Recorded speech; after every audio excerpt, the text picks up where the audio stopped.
To order. Welcome, everybody. We've got a nice community here tonight, and we're televising this meeting so that people can watch it at home. So we have a home viewing audience as well. I will, as I did last night, I will briefly outline the CPC process that we've been through this year. We started with mandatory preliminary applications, which led to the assignment of project managers back in August and September. They were followed by final applications. The members of the CPC then visited all the sites and viewed objects that were involved in the various proposals, and we listened to initial presentations by each proponent, identified any issues and brought those to the attention of proponents. And I think most of them have been addressed. Maybe some more will be addressed tonight. And this is our second of two televised public meetings, which will lead to our voting on the proposals next Wednesday evening. So because there are people at home that have not necessarily seen the proposals in the prior presentations, I would ask the presenters that, and I see that many of you are here already, to at least provide a brief overview of what your proposal involves, even though you know that the members of this committee are already familiar with them. So I think that's a brief overview. We'll try to stay on time. We've allocated about 15 minutes for each proposal. You don't need to take the full 15 minutes. If you take 7 or 10 minutes and leave some room for questions, that would be beneficial. If things start to go a little long, we will provide a gentle reminder of the time, but I don't intend to be rigid in cutting people off unnecessarily concerning their proposals. And so unless there's anything that anyone on the committee wants to add, we can get started with our first presentation. Mark Thorell from Recreation. Mark Thorell, Director of Hingham Recreation. Thank you for having me tonight. I'm also here with Bruce Thompson on the Rec Commission, as well as Vicki Donna. So to summarize the project of where we're at today, it is the Rec Department's goal to renovate the Crestfield Playground on Upper Gardner Street. The existing playground at Crestfield is in desperate need of a makeover. The playground is currently just a neighborhood toy dump yard. There are no existing commercial-grade playground structures on Upper Gardner, nor are there any town-run playgrounds in the area. As a result, unlike residents in other parts of Hingham, the residents of South Hingham have no real playground options. The proposed renovation of the Crestfield Playground has a twofold purpose. First, the renovation will offer residents of South Hingham at least one decent area to socialize and play. Secondly, the playground design that the Rec Department is recommending, at least in part, are play structures geared to special needs children. The recommendations include handicap swings, sensory boards, musical instruments, and a rubber surface pathway connecting all the components. While there are currently several handicap accessible playgrounds in town, there are no playgrounds specifically geared towards handicap and special needs children. Consequently, this rehabilitation serves two key purposes: to provide a viable playground for an area of Hingham with no play options, as well as providing specific play structures for an underserved group of Hingham children. So an update to our project is we put in an application for a state park grant. We have heard back, and we have formally been awarded $50,000 to go towards this project. It is a reimbursable grant, so that the town or CPC has to commit to fully fund the project, and the project has to be completed in FY 2017. And then once all the paperwork has been filed, the state would then reimburse CPC for $50,000. So the total project cost is approximately $132,000. And if it were to go forward, the net cost to CPC after we're to be paid back is hopefully right around $82,000. If I could touch briefly on the different types of equipment that you see in the playground design. So the reason why it's geared for all children, but also children with special needs and handicap, is you can see here. Mark, you need to stay by the mic because of the AV considerations. Sure. So on the left-hand side, you can see a musical instrument with the two posts there, and then as you work your way around the green pathway, there's another musical instrument. That swing where the two children are, that slide where the two children are coming down, it actually consists of small rollers, which gives the children more of a tactile feel than your typical slide. The ramps are all very wide and sturdy ramps compared to some playgrounds, actually enabling a child in a wheelchair to navigate the playground equipment. The piece of equipment that's kind of dark blue underneath the blue canopy there is actually a wheelchair accessible swing. So someone in a wheelchair or someone with lower mobility issues can navigate the equipment to get to that whole booth, and the whole booth will go back and forth and act as a swing.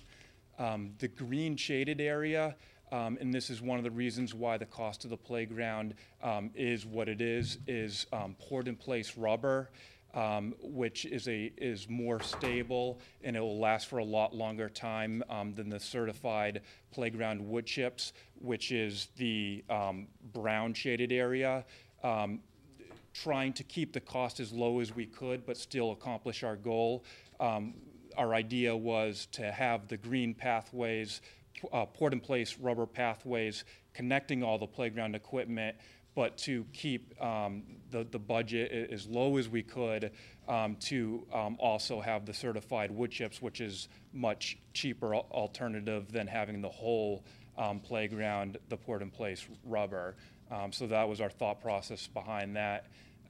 There's also kind of a seesaw piece of equipment as you work your way around the green rubber pathway with backs on the chairs instead of just a open seat, and then there's sensory boards in kind of the far right-hand corner. So we really feel like this playground, so not only has the Rec Commission looked at this design, but we worked hand in hand with the Farm Hills Association starting 2 years ago. And to give a brief background on that, they approached the Rec Commission 2 years ago after the success of the Bradley Woods playground, and they were really looking to renovate Crest Field. Rec Commission completely agreed with them that it was time to tackle this issue.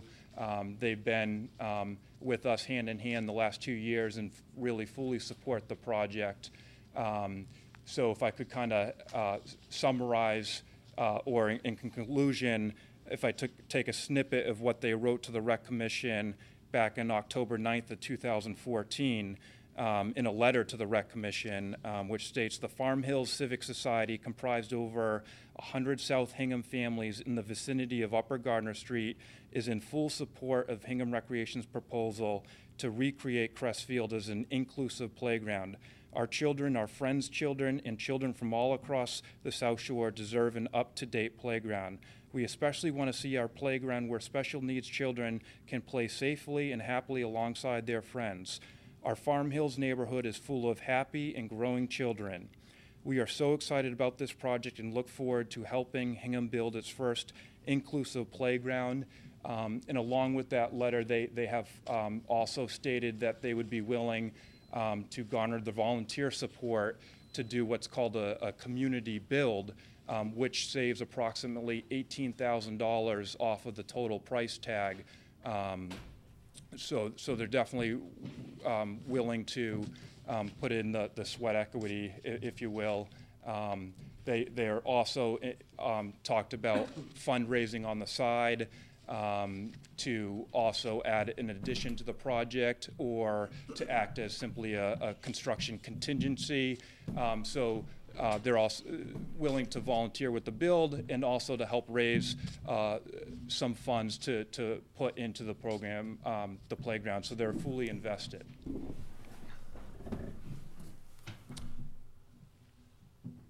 What is the item in the foreground?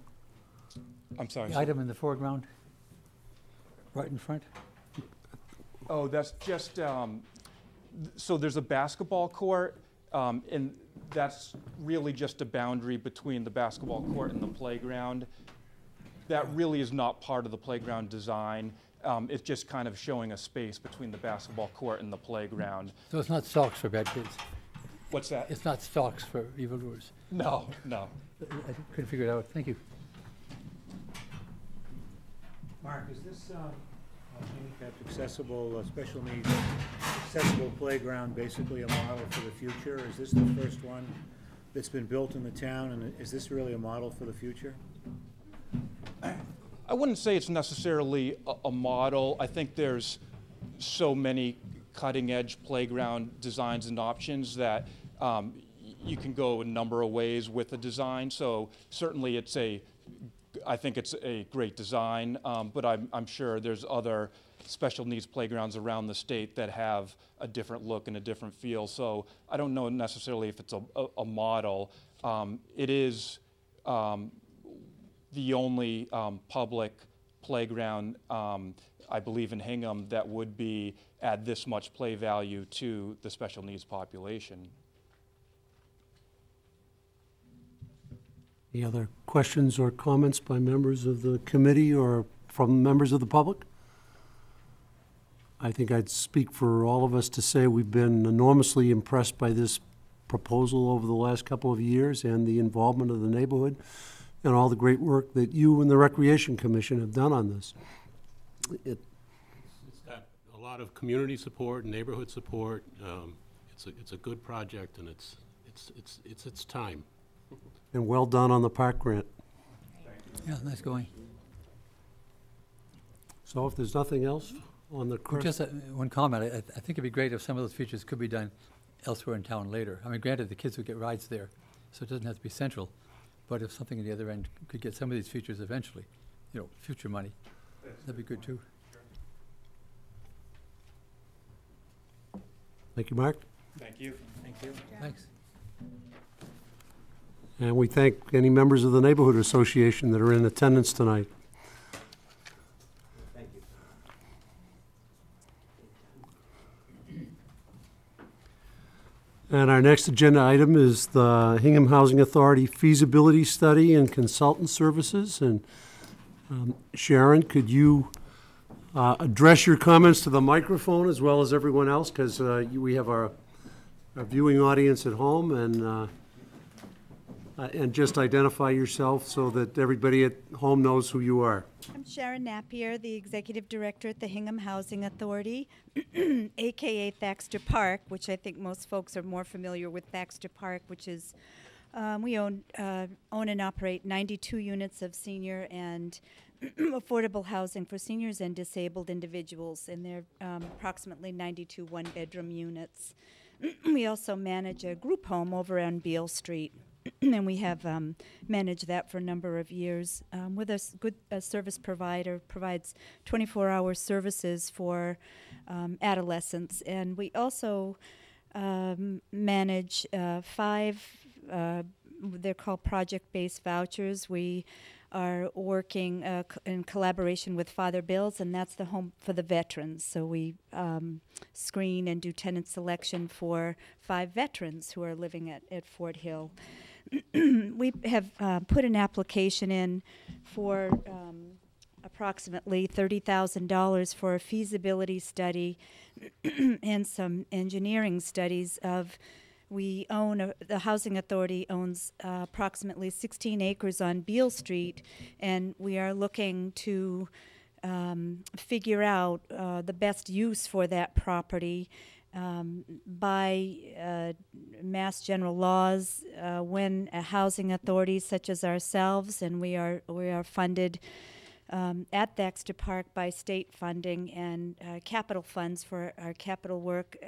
We apply for those, and those are actually bond funding through the state. And so we have received, since I've been there about 4 years, it was about $42,000, and when we've been able to do some work and get some other grant funding, and we are now up to $385,000 that we've been granted for a 5-year period. Daily, working at the Housing Authority, you know, it's becoming increasingly difficult and frustrating for myself and my staff to assist the public at large. We probably get a minimum of 10 phone calls a day looking for housing assistance. Of those 10 phone calls, I can tell you that many of those, I can't tell you what percentage. However, excuse me, a large number of those folks are folks who are baby boomer folks, and also young families with one child, let's say, and or professionals. Many of these folks are working in Hingham. They're working at the Stop and Shop. They're working in offices. They are working at the shipyard, etc. And it's frustrating because there really is there's no affordable housing for these working folks if they are not disabled or if they are not seniors. So, for example, we have a situation where we have a veteran who has applied for housing. He earns $26,000 a year, and he needs housing, and he earns too much for the veterans house, and he's not old enough to live at Thaxter Park. And that's a situation that we deal with on a daily basis. And I can speak, I know from the town of Hingham how much we support our veterans, and given Keith, and my agency has worked closely with Keith. And it's very difficult to tell these folks, and I had a situation like this in my office 2 weeks ago. I absolutely have no housing for this individual. He is a Hingham resident. His family sold the family home. Someone became ill. They could no longer maintain the home. So what we are looking at, I'll read you one more letter, and then I'll let you know where we're headed with this. The Affordable Housing Trust is funded much differently. They are absolutely running on funds from the CPC. The Affordable Housing Trust is set up. There's a larger organization, the State Community Preservation. It's the CPA, which is the Community Preservation Act, which now they have an entity in Boston. And that entity also matches your tax funds. And so whatever comes in through the town, the state gives funding. And it's not unusual when there's development being done in a community that the state, along with the local CPC funds, will come together and put a package together for funding. So in answer to your question, we're very different from the Affordable Housing Trust, and their mission, it's a little bit easier. They're not in the business of doing rentals. They're more in the business of doing home ownership programs. So that's very different from what the Housing Authority is thinking that we need in the community. We're thinking that we need affordable rental properties that are very nicely done. They're managed well. They would be managed by the Housing Authority. We do the tenant selection. We run the criminal offenders record, all of that, just as we do at Thaxter Park. Here's a letter that I would, an email that I just received last night from an individual, and this is not, it's something very typical of what I receive on a daily basis. Hi, my name is I'm going to use his name, John. My name is John. I make a very low income and cannot afford any home remotely close to my work. I work full-time in Hingham. My wife works there as well. We have a 4-year-old daughter that needs to be settled and start school in September. I've been trying to contact multiple homeowners, and none of which will rent to me due to, I quote, to I do not meet the requirements of 3 times the monthly rent. We are in need of desperate help with a 2-bedroom for around $800 to $1,200 max. We have been forced to stay with different family members, and not being able to have my daughter in a home is hard. If there is anything you can do to help, it would be super appreciated. We would be homeless if it weren't for my father-in-law who lives in Hingham. We usually wouldn't ask for help from the state because we both work and try to make it work. But unfortunately, nowadays, the rental market is extremely high. I work 50-plus hours a week and still can't afford anything. Please and thank you. And I emailed to him that I was going to use his email as an example, just what we deal with on a daily basis at the Housing Authority. And so our request has been for $30,000 to assist with a feasibility and a needs study, along with just some basic engineering study. I did not come up with those numbers. We have been working with a nonprofit, a very experienced nonprofit organization that has come up with those numbers. They would then, and again, the question about the feasibility study, if the town is paying for a feasibility study for the land that the town owns, the selectmen's parcel, that's a different kind of study than what we would be looking at. Those feasibility studies and need studies are particular to the parcel of land. So when we go in and we work with a group on this development, with a nonprofit or whomever we work with, we will need to have a feasibility and a needs study for that particular parcel for us to proceed to apply for any grants. So our hope is, and our request is, we working on a daily basis at the Housing Authority, because of the kinds of requests that we receive, there is a need for affordable rental housing, and we are talking about rental housing that would be for young professionals. I don't know what the feasibility study will show, what the needs study will show. I assume it's going to show 1 and 2 bedrooms, young professional couples, young families, and baby boomers. That's what I've seen.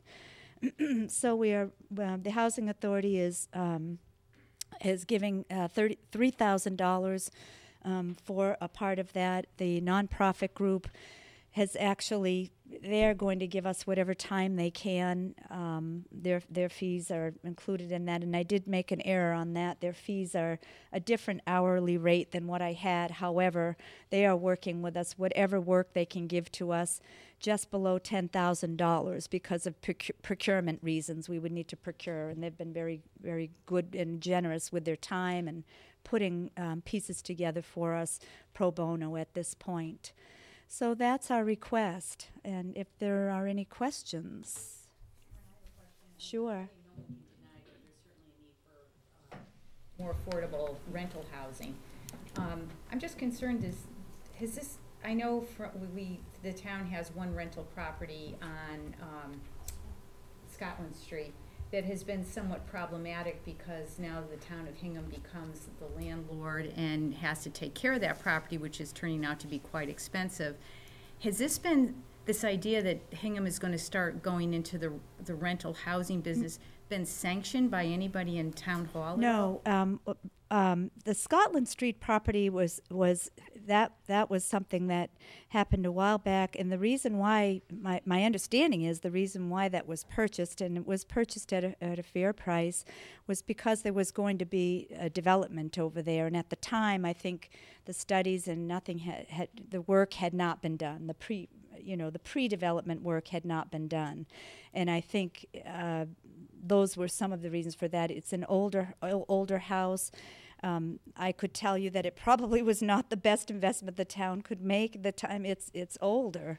I know the Affordable Housing Trust just purchased a 1-bedroom condominium, and I believe it cost you $40,000 in a resale, and there's no guarantee on affordable ownership that it's going to stay affordable. Right, but I guess going well- back to my main question is, has anyone in town hall sanctioned getting into the rental business, or is this sort of The something town that's hall is not going to be involved in the rental business at all. What will happen is the nonprofit is going to put together a financing piece. The town will not be involved in that piece. The only thing we're asking the town for is money for the consulting piece. You are not going to be involved in the development piece at all. That will put an RFP out, and the housing authority, working with this nonprofit, will get the funding to do the development and manage it. There's a built-in fee and all the performers that they do. There'll be tax credits, there'll be all of that. The town is not putting any money,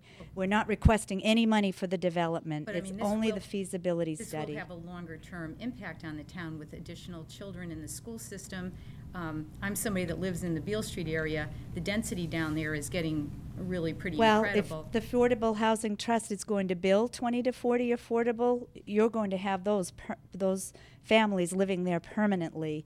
We're talking about rentals where perhaps you're talking about, I'm imagining, when you do the rentals, my hope is we would work closely with the town, and my vision is that we would also have a tenant selection committee set up so that you could oversee who we're housing as well. The housing authority could work with the town on that, and we're looking to do that. I mean, if somebody has a nicer place for a reasonable rate, people are going to stay put. They're not going to be leaving. I mean, they'll be there because there's nowhere else to go, and it's an attractive place to be. So, I mean, it does have a major impact on the town. I would say that it does, but I would also say it's a positive impact on the town. You're looking to build beautiful playgrounds. If you don't have affordable places for young couples to live and young couples to be, you're not going to have kids 20 years down the I don't road think we're living too worried here. I'm about that, sorry. But Not having done the study, it may be premature to say what any impacts might be. Exactly. And And that's as- what we're asking as- for, is for the study. As I understand it, the ultimate funding, if something is to be built, would be coming from the state and federal government. Absolutely. Absolutely. But my question, so to follow up a little on Kathleen, just so that I understand, but eventually the responsibility of the expenses, I mean, long-term expenses, would that come back to the town? Absolutely not. The pro formers are set up in perpetuity, rentals in perpetuity, and they set up with tax credits and mixed income. It's like the So that housing it's authority self-sustaining. the housing authority is basically funded through the state. And federal grants. Okay, Yeah. so not like Lincoln Apartments, not like No, it's all just ones like the that- housing authority is. It's The town more pays like nothing Thaxter. for our apartments, zero. Yeah. Zero. Yes, Gary? Sharon, on the, based on your understanding and on your communications over the last year with people who are looking for housing in the town and people like this working couple, how many rental units would you say would be needed in this town to kind of satisfy that kind of a need at this point in time? That's a big, wide-open question. I honestly can't say that. I would say that your local merchants would have a better handle on who, your local business people, who they're hiring. The town hall, the town employs a bunch of folks, I was just trying to get a sense of schools, the et cetera. demo, of the 20 to 40 quantities. affordable rental Yeah. units are not going to even make a dent. It'll make a dent in your affordable, working towards the 10%, but it, The planning board, I believe, is, as part of the master plan, is going to have a housing needs chapter. And they're also going to be doing a housing production plan, which is, to meet quantified needs after you measure the needs. So I think there'll be better numbers in the future. But I think Sharon's quite right, though. The need is so far beyond what we can do in the short run that there's no danger of oversupplying. And in terms of who does rental housing, well, the authority, as a state body based in the town, does run rental housing, and Lincoln Apartments are rental. I mean, just for two examples, so that there you have a quasi-town body, the trust, and its LLC running rental housing. So there are some groups with experience. Wonderful presentation, Sharon. Thank Thanks you for all very your work. much. Are there any questions from members of the public? Yes, ma'am. Could you possibly come to a microphone or? Well, maybe I can repeat, yeah. maybe I can repeat your question then. The land for the affordable housing that you would like to have built, is that in the study as well? It The will be question there. is, where is the land? Yes, the land is a parcel where our group home is already located. We own 16 acres there, and we're talking about a 2 to 2.5 acre parcel. That's all, and it would be contiguous to the building that's already there, so that it wouldn't, make it. It's already, things are already in place there. Okay, any further questions? Thank you very much. Thank you so much, Sharon. Thank you, Sharon. And our next presentation is on the Hingham Community Center exterior work.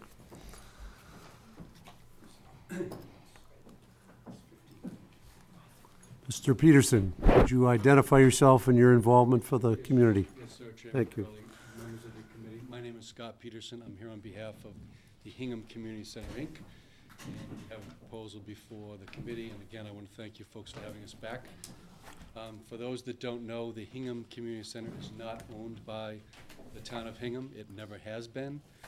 It dates back to 1685, although the marker in the building says it was built in 1718.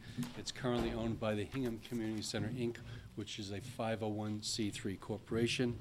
From 1901 to 1957, the building was known as and used by the Wampatuck Club, which was a men's club. It had a ballroom, a bowling alley. It became the Hingham Community Center in 1957. Our proposal for community preservation funds is for two different things. The first part is to restore the front elevation of the building. That would be the front on South Street. And by restore, I mean we'd be removing the existing rotted clapboard and replacing it with new cedar clapboard and new wood trim. As came up at the last meeting, we originally had proposed putting cementitious siding, which is called hardy board, and PVC for the trim, but in keeping with the historical significance of the building, we've changed that to go with all wood on the front exterior. We did have a proposal from Ben Wilcox, who will be doing the work. He was, in fact, the lowest bidder. The second part of the project is related to the front, and it would be the restoration of the two stained glass side lights on both sides of the door. We had a proposal the last time around that was, I think, $8,500. I think somebody on this committee suggested that we try to get another bid, and we did, and I've passed that out. And it's actually for about $2,000 less. So I've passed out a new spreadsheet, and on the left-hand side summarizes our original request. So the original cost of our proposal for the front and the glass was $43,680. We had proposed to fund about 40% of that work. It was actually 41% for $18,000, and then we were looking for CPC funding of about $25,680. Having gotten the new proposals, we've revised that request. So the new revised cost is $26,525. We'd be looking again to pledge 41%, which comes out to $10,875. And so our new funding request goes down from $25,680 to $15,650. And my last spreadsheet actually had $13,000 as the request. How did that? Well, I think what happened was you took our $18,000. I adjusted our contribution to go with, we originally did it by percentage. Okay. So that's why the difference.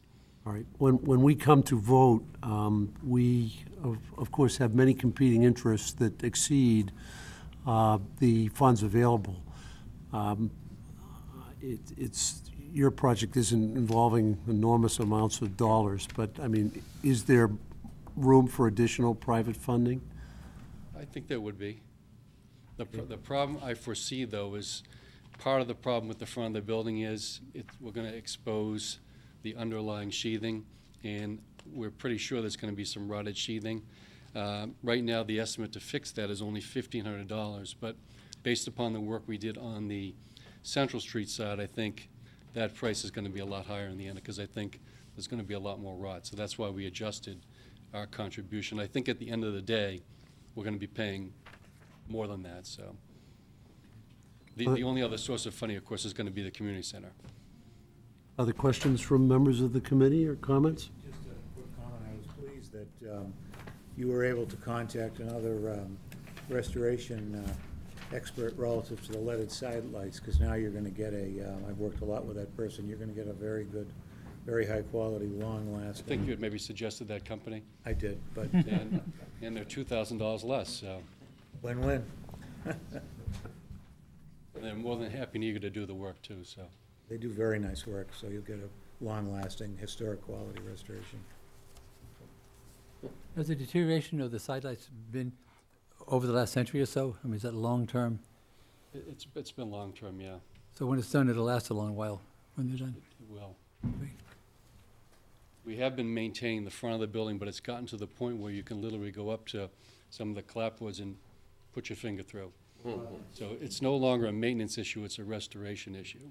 Clearly one of Hingham's downtown iconic buildings that has done a lot of public service for many, many years, and deserves to be kept in tip-top shape. Any questions from members of the public, comments? Well, unless there's anything you want to add, Scott. Thank you very Thanks much for your all your work on consideration. this project. Thanks. On behalf of the entire board of directors. Thank you. And we then come to the Hingham Maritime Center building.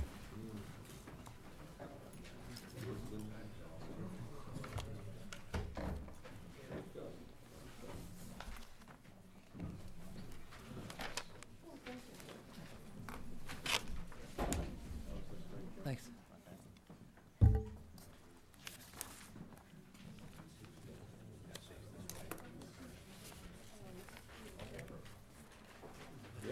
Grander looking than the present one.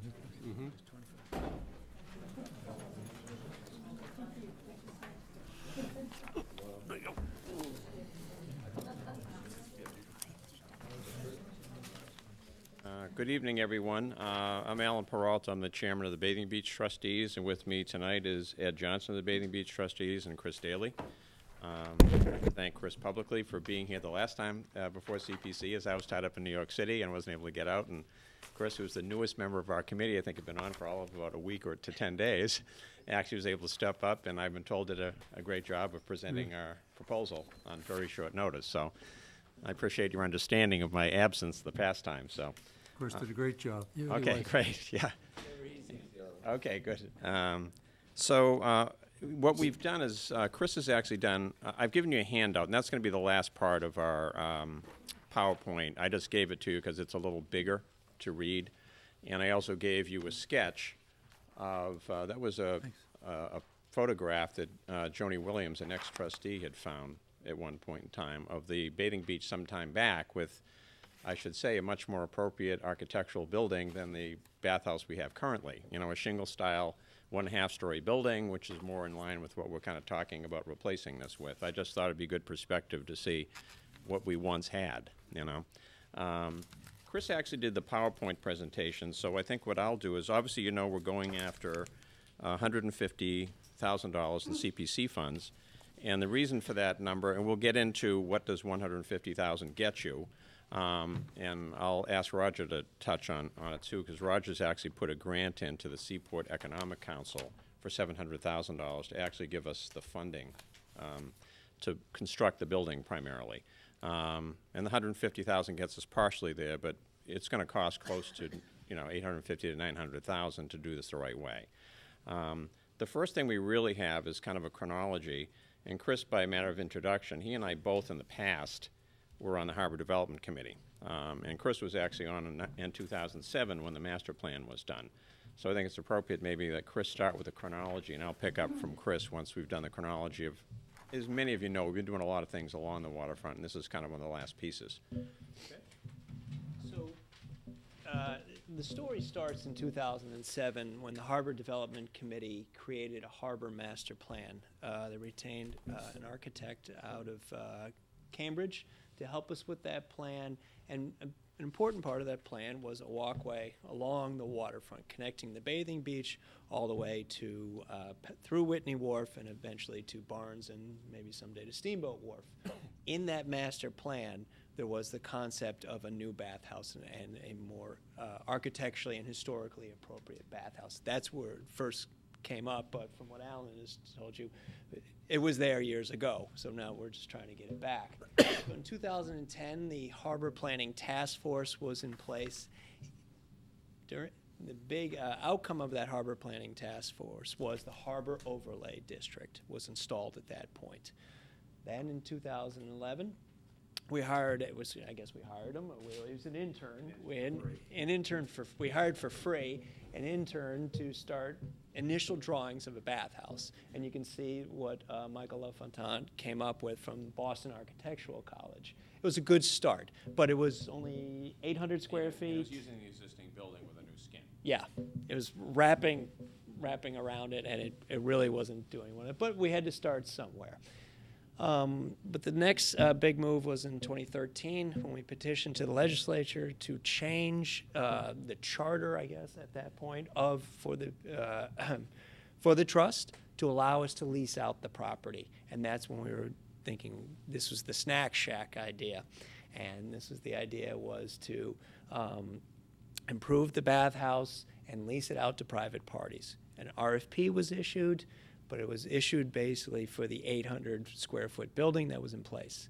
Well, guess what? Nobody responded. Nobody wanted the building. Nobody wanted to put their business into that building.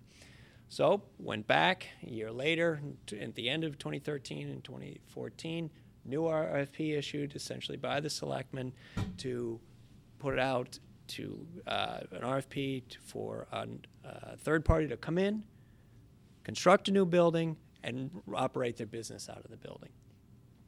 We had one, was it just one? Just one. Sullivan's from Castle Island, very successful business in Boston, responded to the RFP, initially gave a proposal, but then they came back and said it doesn't work. There were many challenges saying why it didn't work for them. And we're going to go through those challenges and talk to you about why that's in place.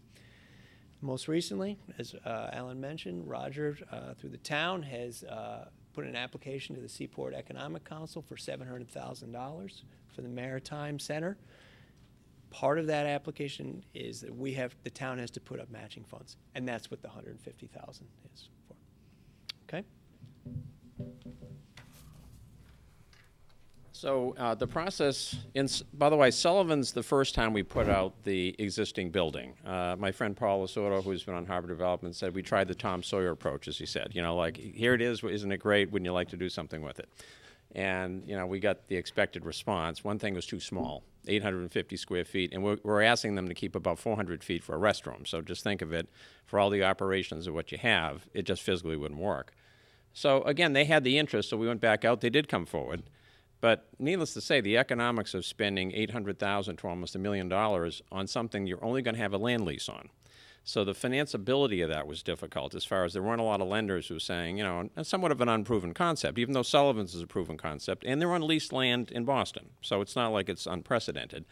But the idea of doing that and getting a bank that says, sure, I'll fund this business plan, and you'll put up a building for $800,000, and you don't own the land underneath it, and if the business fails, you got nothing to show for it. That and the other aspects that were critical are some of the utilities, and Roger knows this kind of well. They at least spent a fair amount of money. They spent about, you know, $30,000 of their own money during this process to look at some of the architectural issues. The sketch you actually have seen is actually one of theirs. The newer shingle-style building is kind of what their concept was. And they hired an engineering firm, CHA, to look at a lot of the engineering issues, some of which the existing bathhouse is on a septic system that's kind of overtaxed right now. So now you'd be adding a food service with gas traps and all the other thing, not to mention you increasing the capacity, you know, of what you're going to be doing. So there's a question about, okay, and then where do I do it? As you know, most of you know, the current bathhouse is kind of just before we get to the area of the bathing beach called the Grove. So it's all, you know, trees beyond that, which is one of the few areas along the harbor that is shaded, you know, and there are some people in the summertime who favor that area just for that very reason. It's one of the places you can get out of the sun and still be by the water along the harbor. So if you're going to even physically build a septic system for a new building, we would potentially encroach quite a bit into that treed area, and we're talking about issues with the Shade Tree Committee and with DPW as far as how do we do that, and these are mature trees. So that was an issue. So they basically came up with a number of these things, and I won't spend a lot of time on them, but you know, some of it was zoning-related issues, how the size of the building. We're in a historic district, by the way, so this building has to meet those standards. It's in a flood area. We're negating some of that in the sense that we are doing a project that will be starting this spring of cutting the parking lot back and stabilizing the parking lot, which is at least going to get that area above 15 feet or so, Roger, I think, which is the flood elevation. But at the time that they were doing that, that work hadn't been done, and we were at the time in a VE zone. It's been now considered an AE zone, I believe, which is a little less problematic for insurance purposes as well as, you know, risk purposes. Utilities were a major issue. There's no gas on that side of the street other than apparently an antiquated line that fired up a gas lamp over by the gazebo, you know, 50 years ago. You know, and totally inadequate line for the type of thing we'd talk about. We do have some water, that's limited. So they actually looked at some of the issues of like where you can bring gas or water, as well as sewage is another issue. If you're going to avoid doing a septic system, you need to get sewage. Sewage, the closest we have, I think we're in Ship Street, and we're actually over by Town Pier. You know, so either way, we're a significant distance from the existing bathhouse. This is actually, you're not going to find it legible because it's a copy from, it's not an electronic one, but some of the issues you see, if you look down where the existing bathhouse, if I can point it out, is right about in here. And it's right here. And they were proposing putting something there and then the septic system there. So you can imagine the effect that that's going to have on growth. And if anybody's been involved in construction, if you're building a building that's 2,200 square feet, your impact is a lot greater than 2,200 square feet. I mean, you've got to excavate around it, so you probably handle at least double the area, which would have a significant impact on the grove. The other things that they looked at in that plan where they identified there were some utilities in Ship Street, obviously a good distance away from the existing bathhouse. There is a buffer for the flood zone, and that's the blue line, if you can kind of see it, if you notice where the gazebo is. Right here, the blue line is kind of where the 100-foot buffer is for the flood zone. So there's just a lot of moving parts there of issues to be dealt with.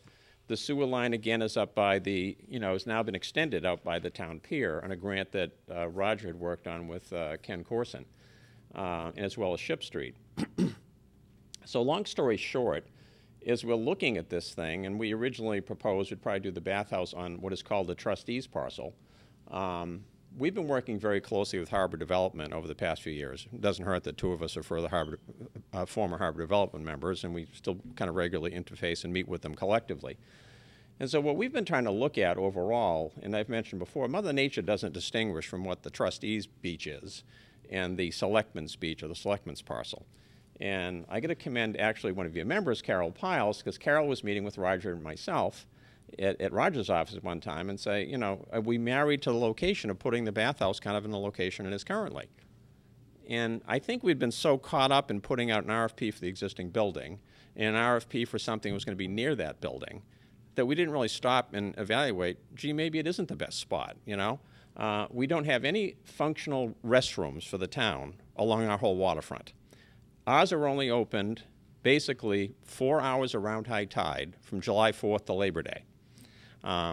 So part of the reason we wanted a snack shop concept was the fact that somebody would be operating restrooms probably 6 or 7 months of the year, pretty much during what most people consider business hours, almost like what Red Eye Roasters hours would be, because it's actually approved under the same concept. That's how we got Red Eye Roasters. It's an accessory use in a harbor area. So long story short, we've started to explore the idea, would it make more sense, and we've kind of talked with Ted Alexiadis, and Roger and I have had some conversations, to put it on the selectmen's parcel, because then it's equidistant to the boat ramp, which has no restroom facilities, as well as to the bathing beach. And what that does is a number of things. It gets us a whole lot closer to Ship Street and a lot closer to the town pier. So sewer, gas, and all utilities are a lot closer. We can get, that site is a little more elevated than ours. It's hardly got any trees. Now, we're not married to this concept, but it was really kind of enlightening to think of that concept. So when people ask, what's the $150,000 going to be used for, and I think that might be our next thing, right? Yeah, is what would we use the funds for? So a lot of it is to kind of do what we consider a proof of concept. And it's not dissimilar to how we've done other projects along the waterfront. We've done some seed engineering and some other work. We at least have to understand what we know and what we don't know. So that's kind of what the first thing would be, working with National Grid, the DOT, anything coming across 3A, we have a Mass DOT issue. That's not impossible. In fact, I think it'd be easier for the town to do than a private owner. It would have been harder for Sullivan's to do it than Rogers got a relationship with these guys. Again, that doesn't mean it's, you know, a slam dunk, but I think we'd have an easier time getting utilities across 3A than a private entity probably would. And we have to explore that. Is its viability? Is there enough capacity for sewer, gas, water, and the like? So that's going to be step one, and we figure that's about $7,500 to, you know, analyze some of that stuff. The engineering is the total estimate of engineering. And again, what we do in the engineering as well as the architecture, we broke it out. So we'd first do some things of just the basic things. We're not actually going to do the final engineering drawings and the final architectural drawings until we have some pretty good idea we're going to be getting money from the state. The first thing is to do the things we have to know to be intelligent. And it's going to get us further along if we're going to go before the state, because we've answered a lot of the questions. What about this? What about that? Not one of the things is, you know, Gary certainly knows, is we have, you know, we're going to have to go to the planning board for this. We're going to have to go to the zoning board of appeals. We're going to have to go to the conservation commission, the historic districts commission. The more legwork we can do in that before we have the state funding, the more likely, if we get state fundings come next July, which looks like it's the next cycle that they'd have it, we're in a pretty good position to get this thing rolling for the, you know, summer of 2017. So our intent wouldn't be to, we're going to go spend $150,000 as soon as town meeting were to vote this. We would need all of that if the project were to take off, but is to spend the necessary money so we really understand what we're dealing with here. And so we're much more intelligent than we were when we put the other proposals out. We've answered the, you know, all the questions that have to be answered. What's the next thing here we have? This is how the money in a nutshell kind of breaks out. Sevi Starkolowski came up with these numbers, and they're fairly consistent. Roger and I have some ideas of how we might be able to economize in this if we did modular on the building and then did the finish work. You know, historically compliant, it might be able to save some money economically. But again, you see the same money for engineering and architecture we had in the earlier number, you know, as well as our site prep numbers. We thought we could reduce demolition versus... Yeah, I mean, I think we're not talking a very big building. It's a concrete building that'd probably be down in, like, you know, one morning and off in a dumpster, you know. So I think the $25,000, if you ask me, is a little bit of a generous number. We don't have a contingency in here, however. So I think even though, just like the question you asked the earlier gentleman, it's like, yeah, we might have some savings, but we might have some costs we haven't accounted for. But this is pretty close to what we think it's going to be. I think we might be able to do a little better on the utility number too, but that remains to be seen. And then this is kind of the plan that was recently done by Beals and Thomas, who originally started to work with us on the Whitney Wharf Bridge project, which I'll really be talking about later today. And one of the things, thanks to CPC, which unfortunately is off this page on the northern side of it, we did the revetment about a year ago, you know. And that was a similar thing. We got the engineering done first, and we designed it, and it's worked famously. It gets that whole area, the Grove area, is now protected and outside of the flood zone. The next one is we're doing with mooring funds from town meeting this year, and that work will be done this spring, is going to be cutting back the existing parking lot, which creates more beach.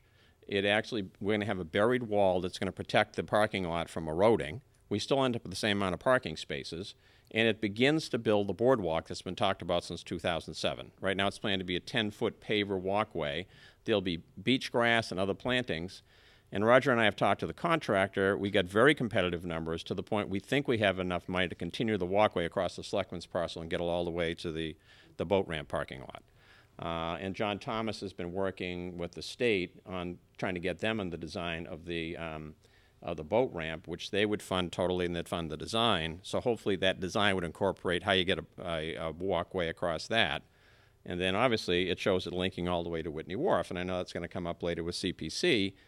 But we're getting a lot closer to this grand vision, you know, and I think having a building in roughly that location, don't we're probably not going to be married to it. I wonder if it doesn't need to be closer to a parking area rather than dead set in the middle of the green space, because you're going to have to service it and handicap accessibility. But the concept is more, that's kind of what we're trying to think of now. And that would also come up in the whole proof of concept. We'd vet what are the pros, what are the cons, what does Concom think about it, what does planning think about it. But I think we're on the right track. And then, yes, Roger got this letter from Seaport, and in fact has had a more recent conversation you can probably speak to. But it looks like they're going to look at our project favorably. The project that was shown in that other image was one that was done in Scituate, the Scituate Maritime Center up in Scituate, which they've done great between town funding and Seaport money. It's a great building. Now theirs is just really kind of a community meeting place with restrooms. But it's a great spot, you know, and the fact that even you go out there, the restrooms are open most of the year, you know, so and they have a nice deck around it. Somebody can go out there and just sit and read on a nice day. And so it looks like the funding cycle, which would be next July, they're looking at our project fairly favorably. And the other thing that works in our favor is all the things we've done to date. So we don't look like a community just coming to the state and saying, you know, we want to get this thing going. Say, look, these are the things we've done, and this is what this last piece will do for us. So I think that helps our argument. So I think that's it. Is the $150,000 a state requirement in order to get $700,000 of matching funds? It's more just a percentage, Bob. You know, that we need to have a certain amount of money, like almost around 25%, you know, 20 to 25% in funds in order for them to do it, you know. So that's your judgment call as to what Correct. would be most likely to make them interested?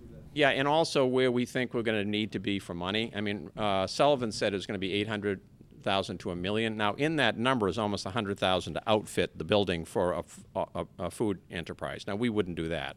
Our idea would be to build kind of the shell. And the other thing I think it's worth our considering, and Chris and I mentioned this yesterday, I think I mentioned to Carol, do we include a meeting room in this space? I mean, don't necessarily be married to a building that's 2,200 square feet. We're not looking at something for 4,000, but what if it was 2,600 square feet or 2,700 square feet, and we could have a 400 or 500 square foot meeting room that would be, so it's not dissimilar to what Scituate has. So we could, you know, Harbor Development could hold meetings there, or the trustees could have meetings there. You could use it in the wintertime because of the fact we at least would be collecting revenue. We were going to get $1,000 a month initially from sellers, then $2,000 a year. And that was based on them spending $80,000. The biggest problems are the utilities and all the other stuff.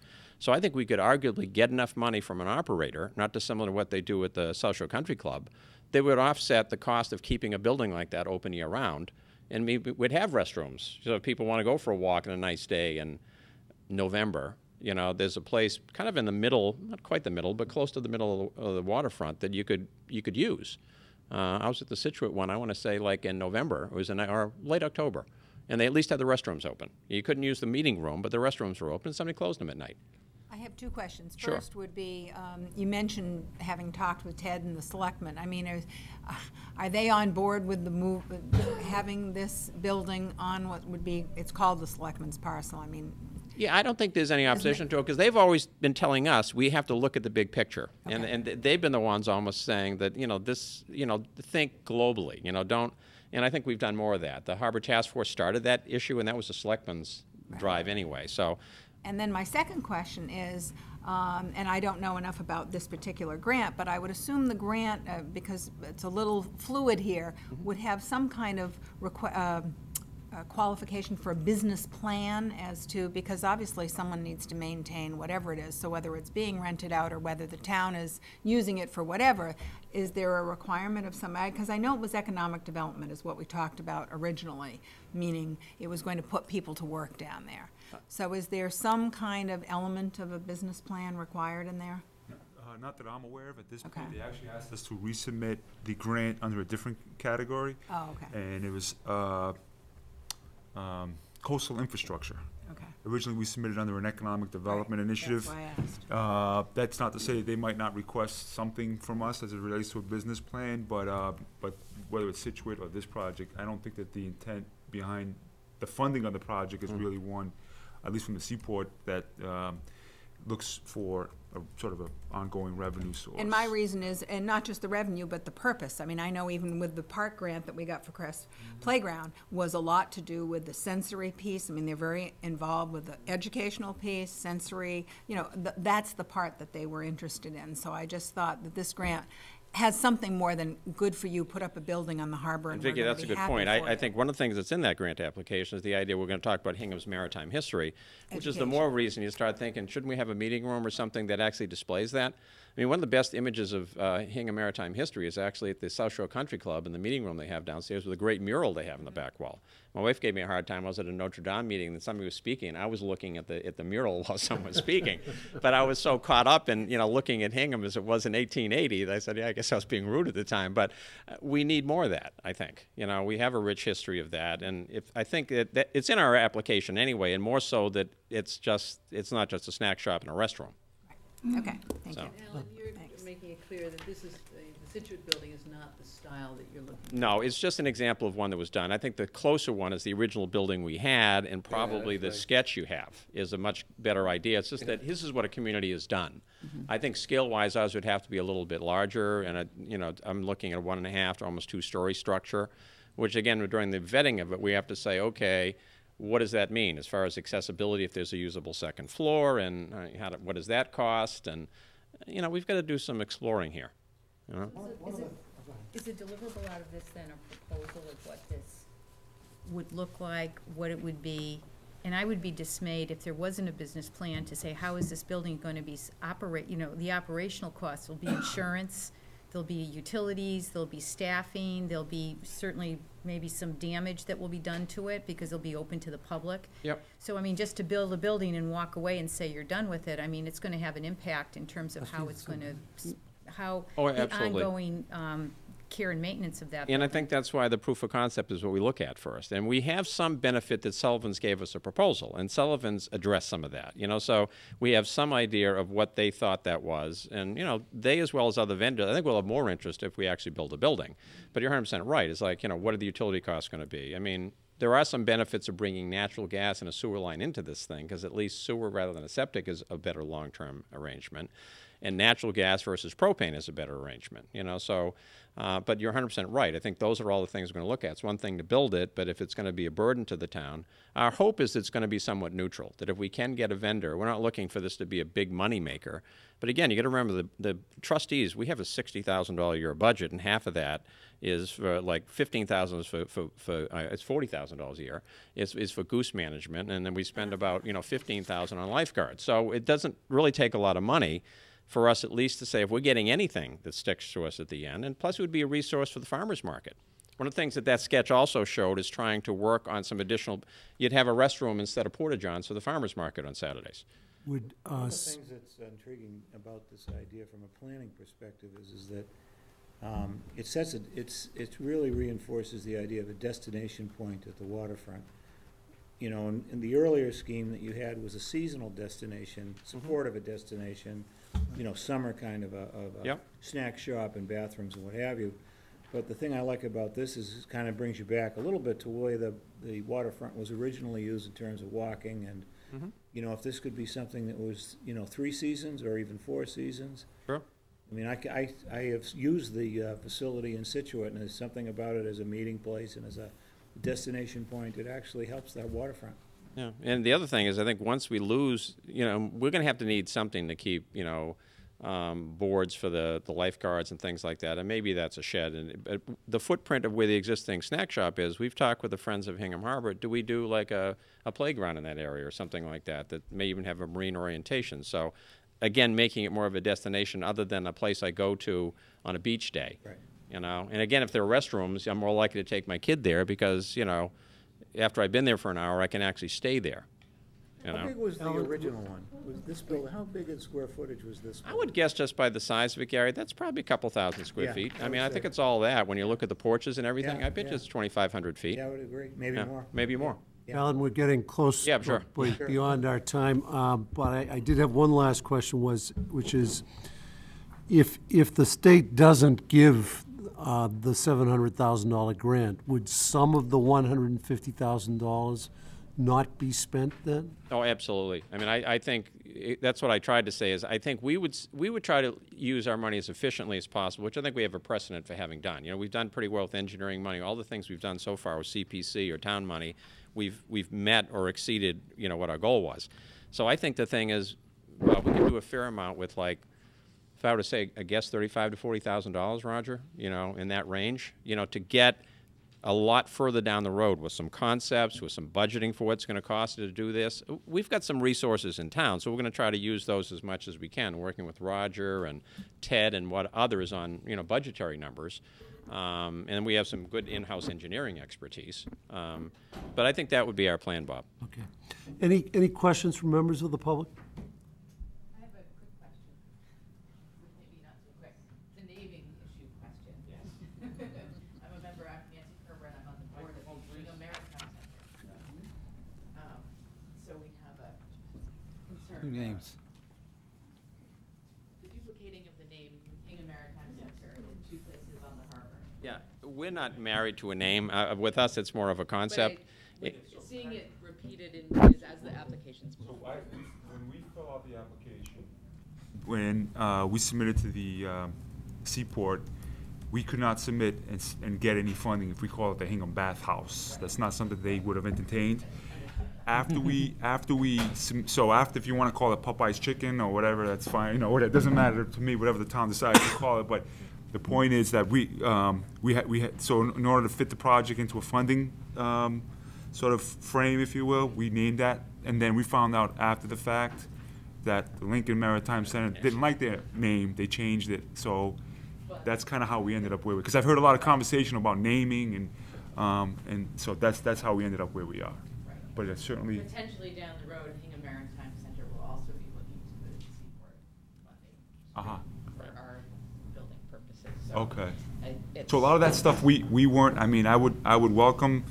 I don't know who you folks are communicating with, but certainly if there's anything that we can do to help or wherever you are in your process, if you let Alan or myself, we're on a longer term. Okay. We're further down the road than you are, for sure. Yeah. Okay.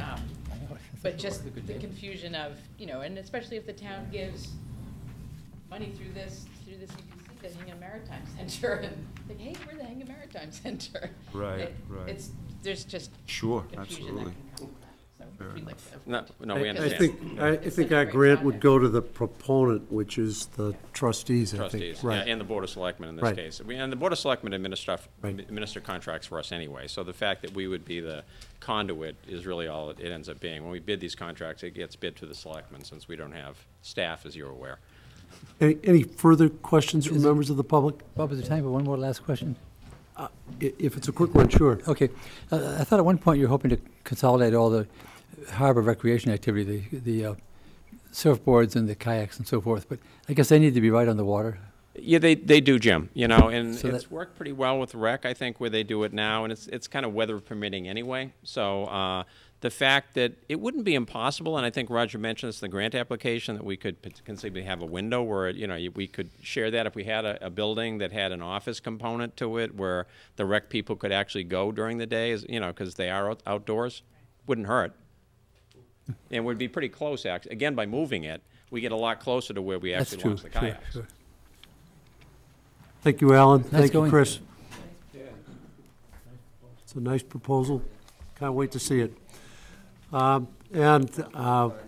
next agenda item is the Laner property. I appreciate everyone's patience, and we're a couple minutes behind schedule, but we're pretty close.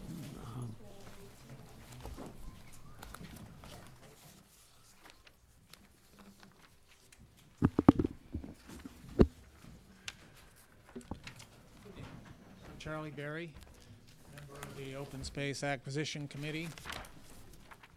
And I have for you tonight, unfortunately it's kind of an old-fashioned presentation, just piece of the paper. I don't have it put up on the screen. I apologize to folks who are here. But it's an update of what I have previously presented to you, and don't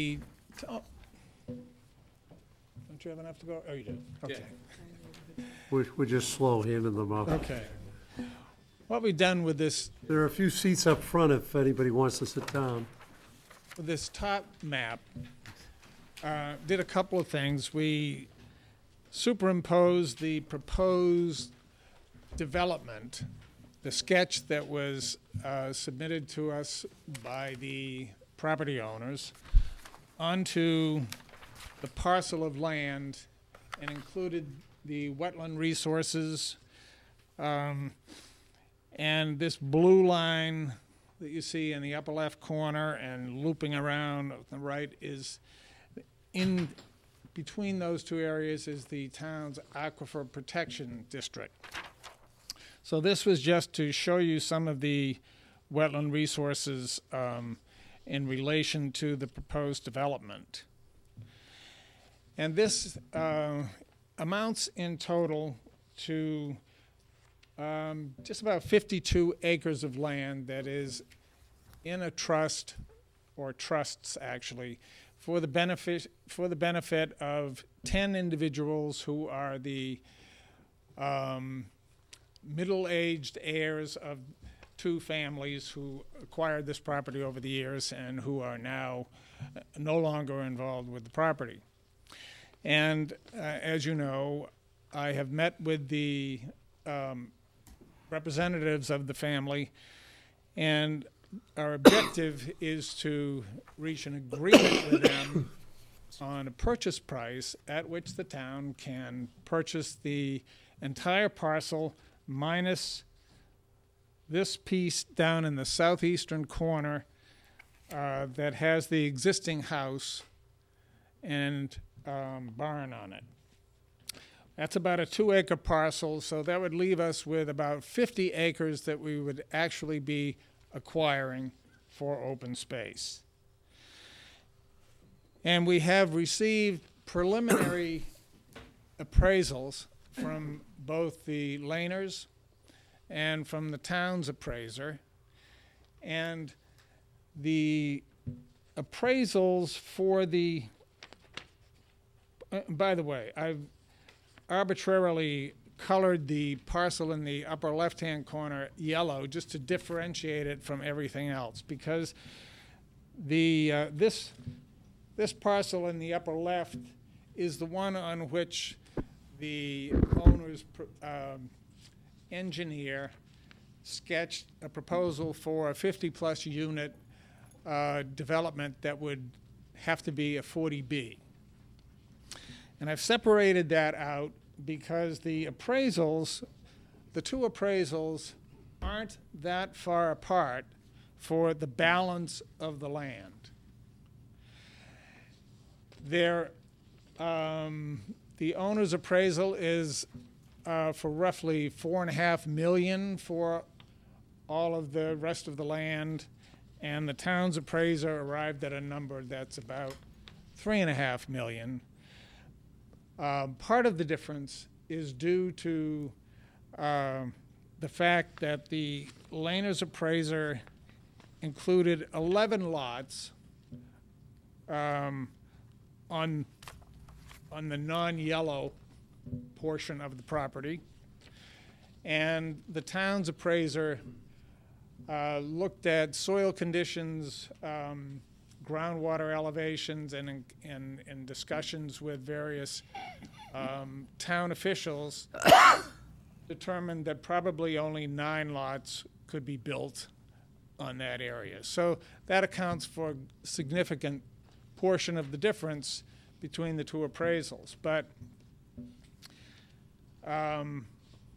I continue to be cautiously optimistic that we can sit down and reconcile these differences with a broad discussion of the characteristics of the property and how it could be developed, and reach an agreement.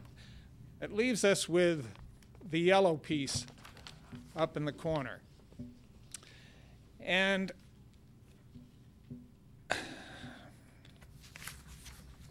my own view is that this will not be developed. It's currently under existing town bylaws and regulations an unbuildable parcel of land. And although it was at one point a contiguous piece with the rest of this land, it really isn't accessible from any place because, as you can see, it's surrounded by wetland. You would have to cross significant wetlands to access that property, even if you came in from South Pleasant Street. So it essentially leaves this property as being a parcel that could only be developed if the 33-acre access, this little 33 stretch foot? here, 33 foot, yeah, sorry, 33-foot access was adequate to develop the property. Now, it certainly isn't under existing town bylaws, and it's very questionable whether it could be done as a 40B. Our appraiser has studied a number of 40B developments and has been unable to find one anywhere that was built on an unbuildable parcel of land that had only a 30-foot access. And so the difference in our total appraisals is accounted for almost, well, entirely by the difference in opinion as to the value of this parcel. Now, once again, we need to sit down and discuss what the possibilities are that this parcel could be developed. And that will occur during the week of the 25th of January. Can't get to it any sooner than that. But in the meantime, we do know that we have appraisals that support the $500,000 request that we've made of the CPC, and we don't know, we don't have a deal yet, but I think we have the makings of one, at least for all of this land, the 43-some acres, excluding the yellow parcel, and I anticipate that we will ultimately reach agreement on the total. And the second page I gave you was just, I admit it's just somewhat of a tease. It just shows you what, and you have to rotate this one 90 degrees to be oriented again with South Pleasant Street at the bottom. It shows you what the parcel looks like between South Pleasant Street and Free Street if we are able to conserve this land. It affords significant protection together with the Jacobs Mill Glad Tidings Plain and conservation land for the groundwater recharge district for the Free Street wells, which of course are up north of Free Street, right up in here.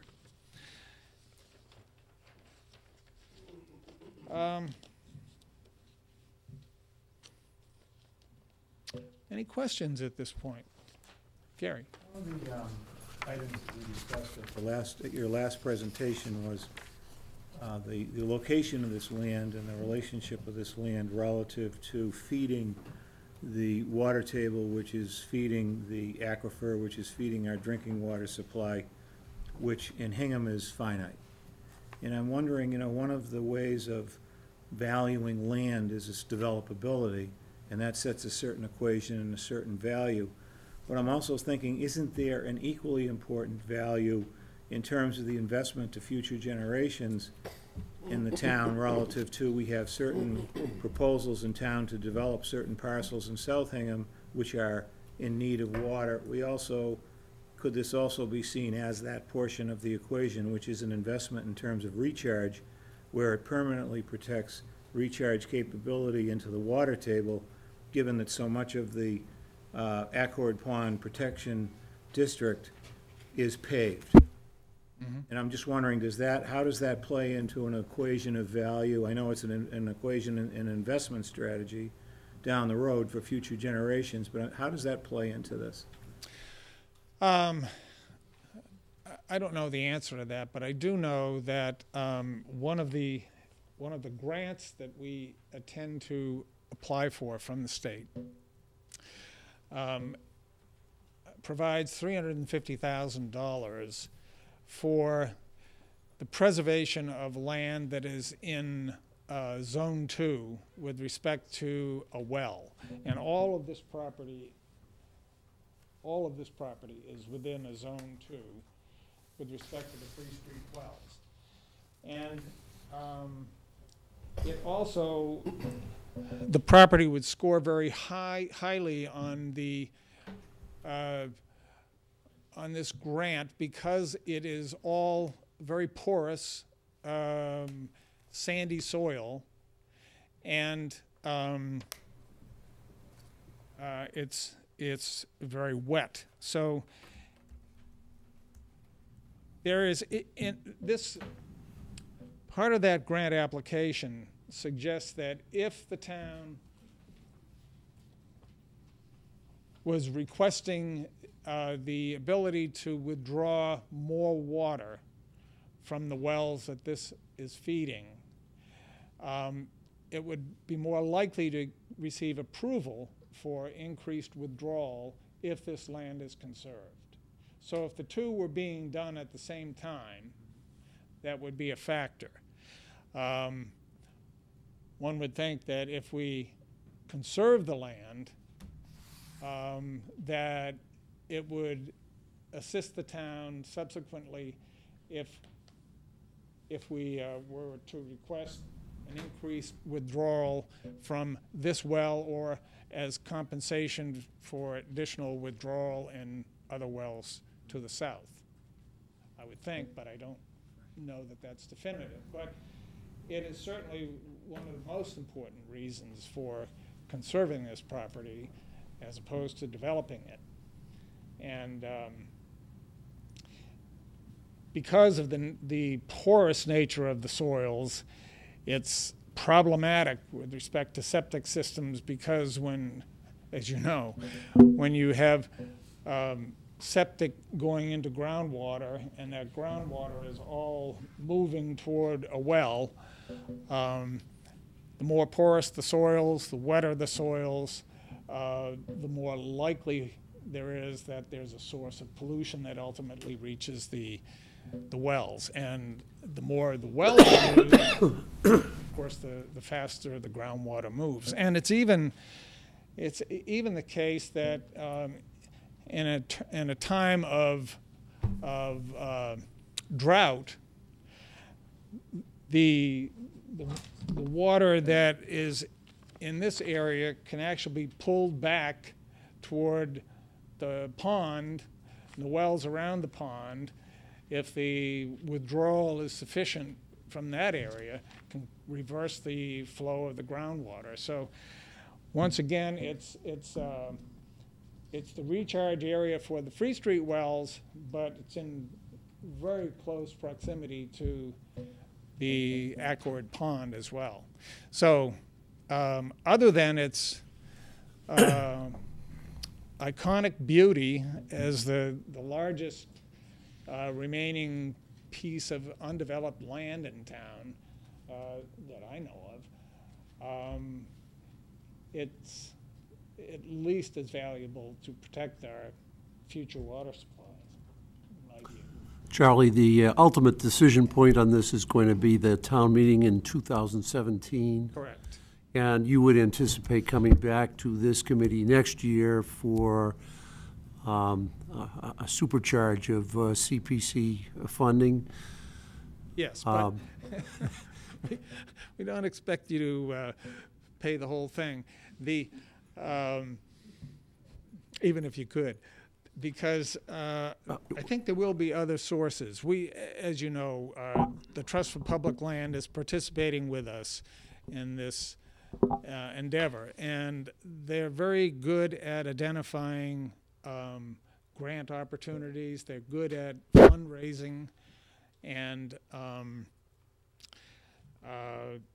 we anticipate that they're going to help us find some other funds beyond CPC.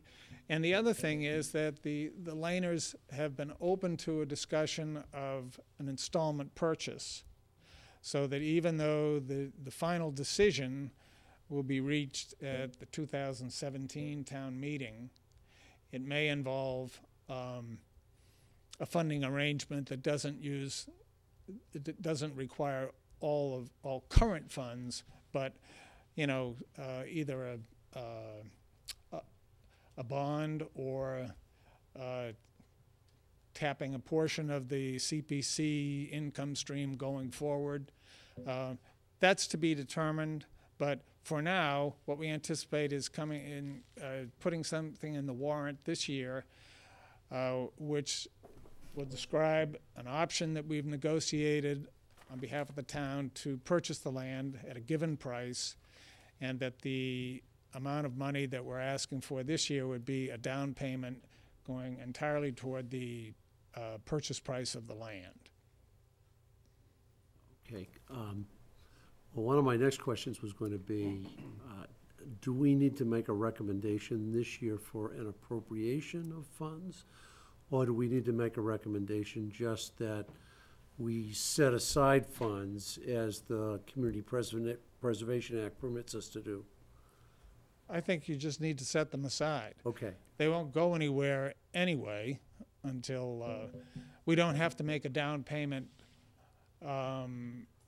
as part of the purchase arrangement. All right. It's So anticipated that the funds won't be needed until 2017. All right, so our recommendation would be to set aside the funds. Yes. Okay. Other questions or comments from? Great going, Charlie. I mean, it's amazing how well you're doing. I'm just wondering, is there any danger that it'll be tempting to sell the lot by the pond? Because it's the one lot. That's included. Yeah, I see it's part of the acquisition, and I think that adds a lot of value because it's a one spot in the property where you can be right on the water's edge. So it's good. It's good to see that there. I didn't know if they might be thinking of that as a way to offset some of the price, but No, we've going to keep it. anticipated including that. Great, that's Yeah, good.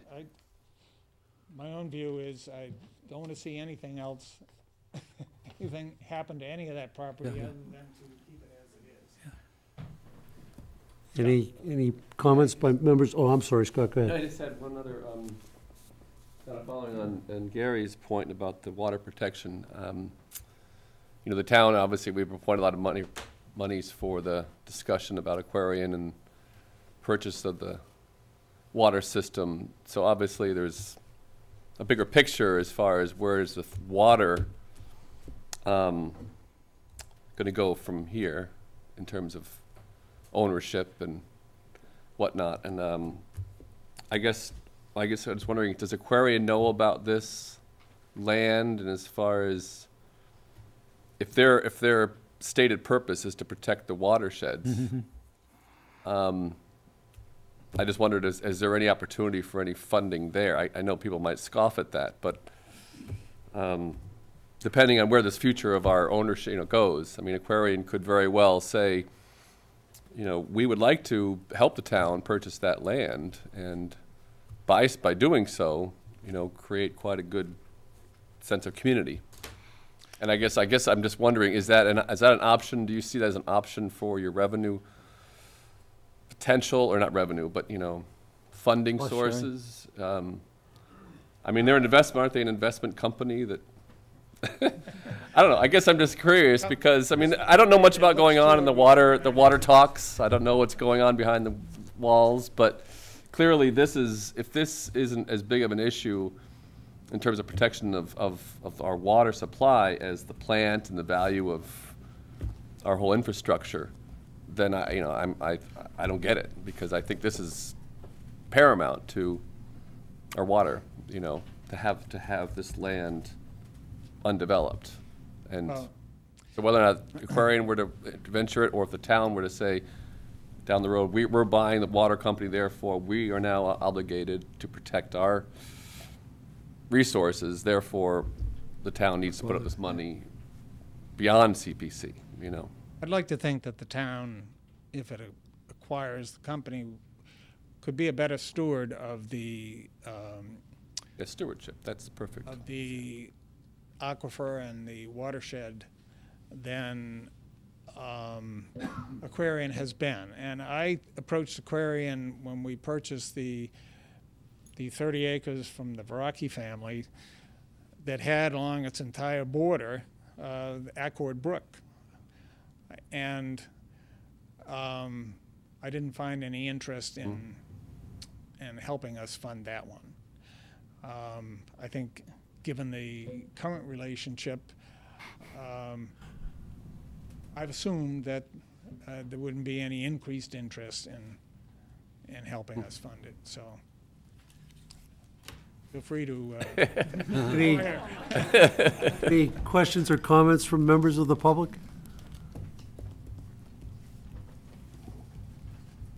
Yes, ma'am. I'm not coming to the microphone. We'll repeat your question.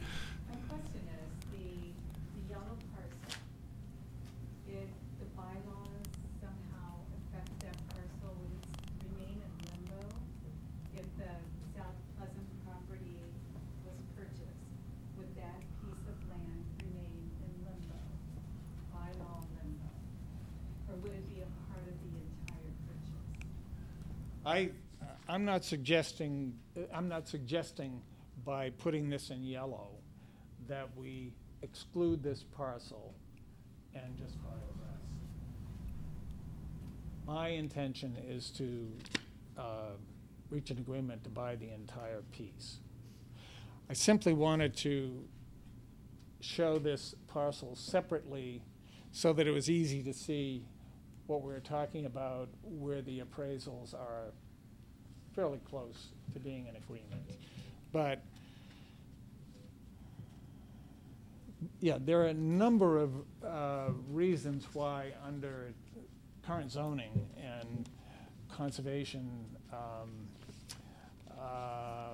regulations, et cetera, why this parcel could not be developed.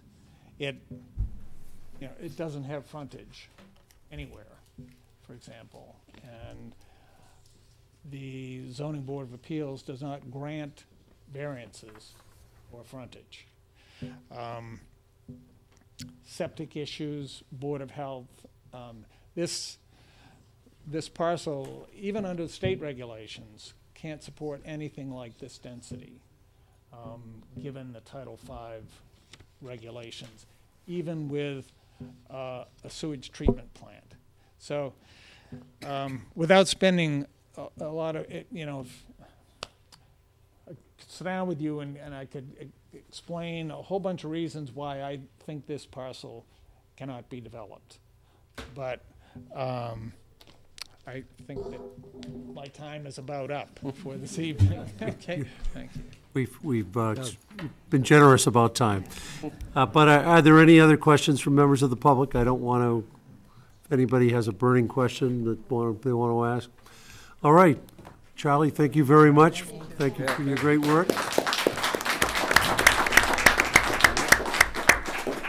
And we come back to the Whitney Wharf Bridge lighting. Thank everybody who came and demonstrated their interest.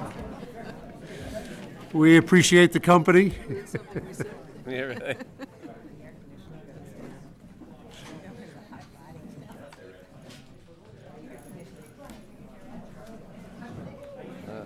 I wasn't sure if they were here for the lighting or for the bridge lighting or for that later. Now we know, right?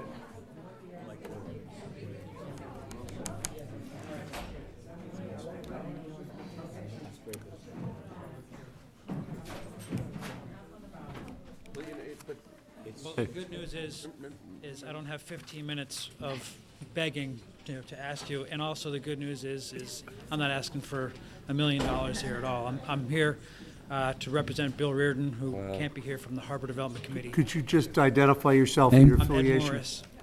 Ed Morris. Thank you, Ed. Harbor Development Committee. I'm here. This is Bill televised, Reardon. so we just want the folks at home to know. Right, okay.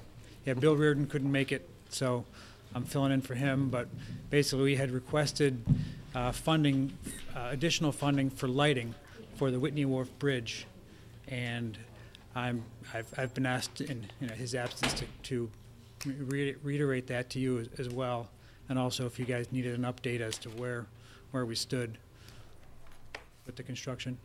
been, to me, the squirreliest project since I've been on this committee, and the bridge hasn't even been built yet. So, I mean, I guess it's hard for me to think about funding something that doesn't exist. So we've blown through a number of deadlines on this, and we've granted a number of extensions.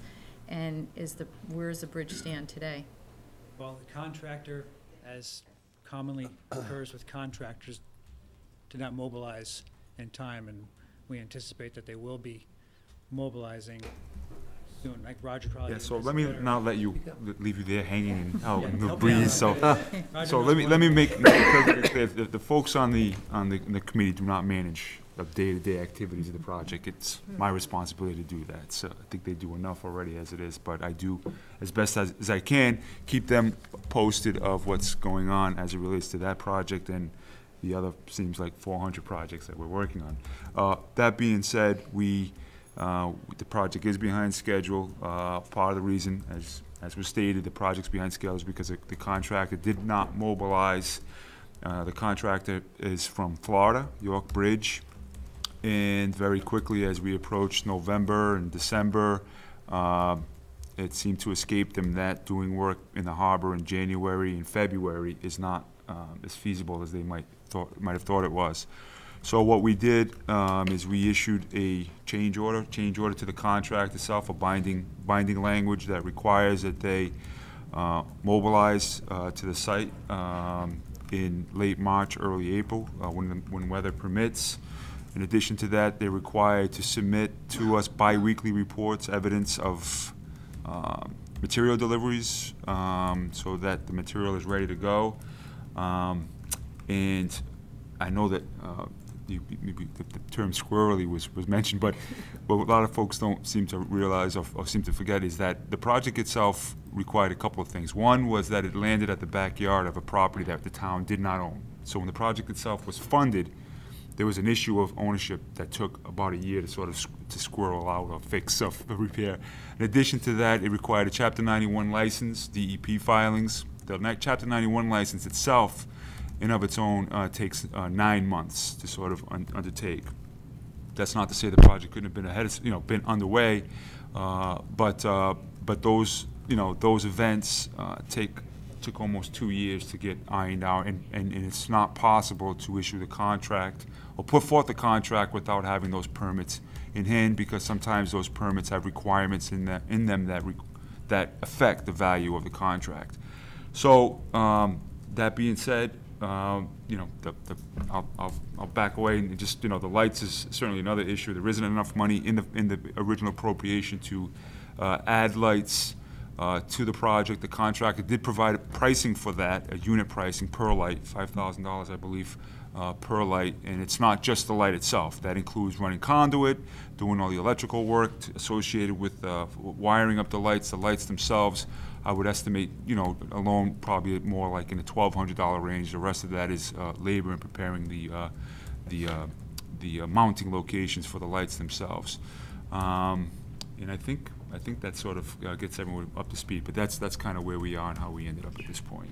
Yeah, it's been a long regulatory approval process. It's a process, yeah. And I noted that this is kind of the terminus of the boardwalk that was demonstrated earlier tonight.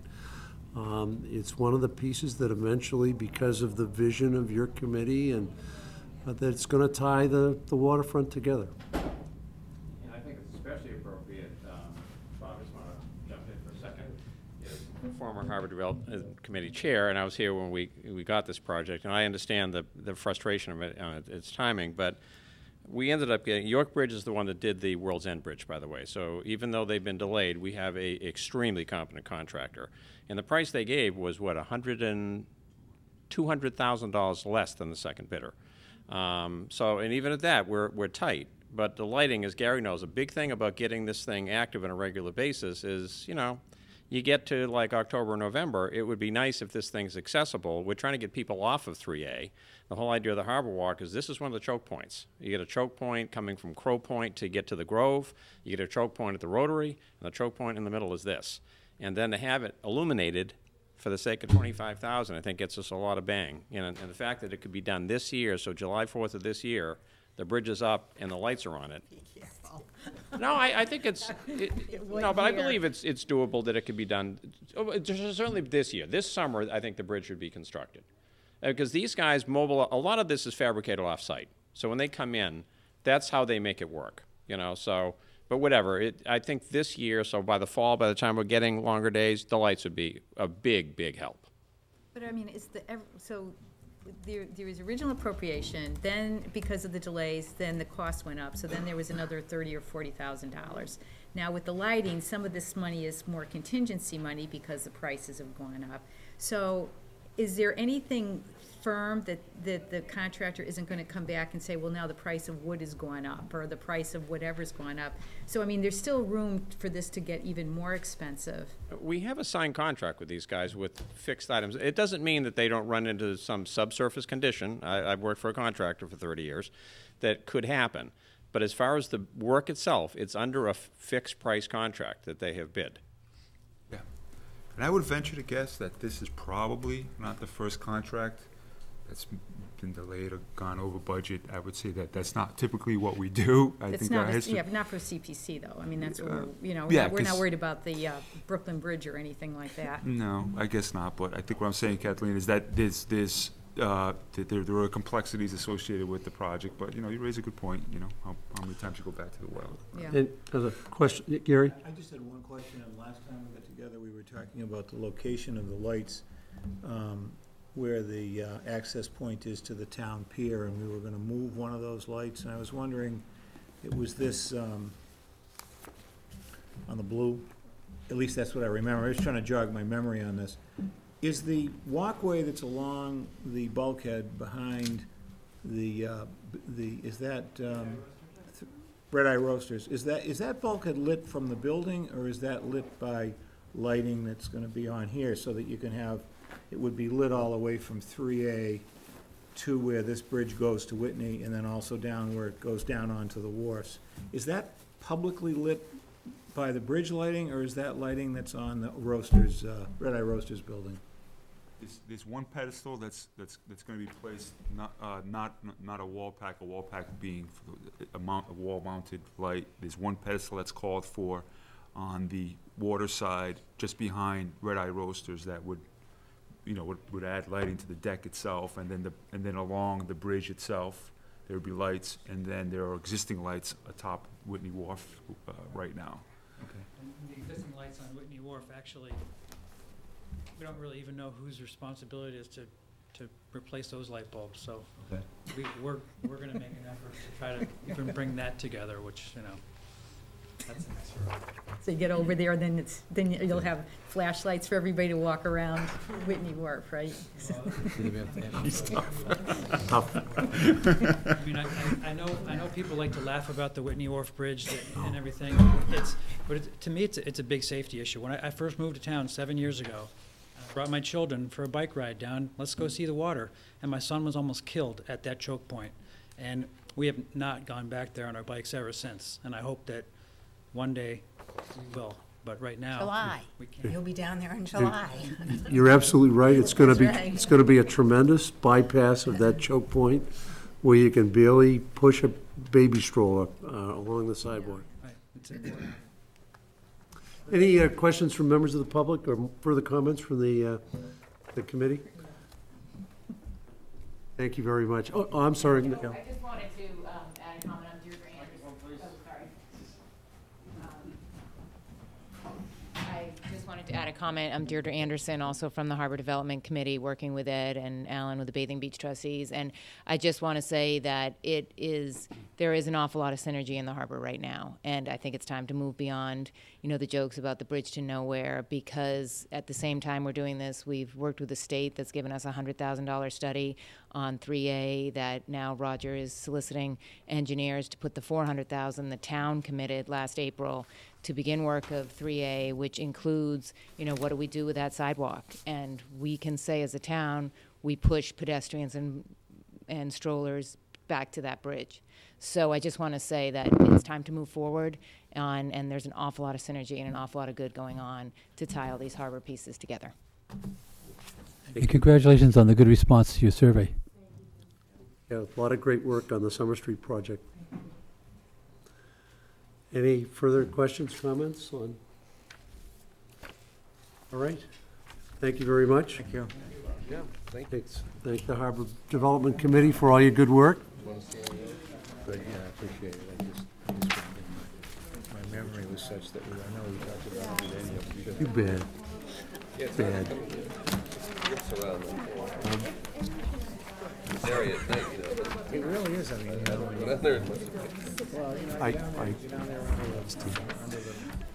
the Just to, before we conclude for the evening, we've now heard all the project's proponents out, and it would be our procedure at this point to engage in our private submission of our preliminary recommendations to Carol on an individual basis. Carol, you'll be circulating a little ballot form.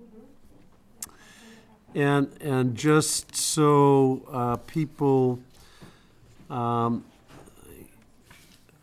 I'll make a few observations about the numbers.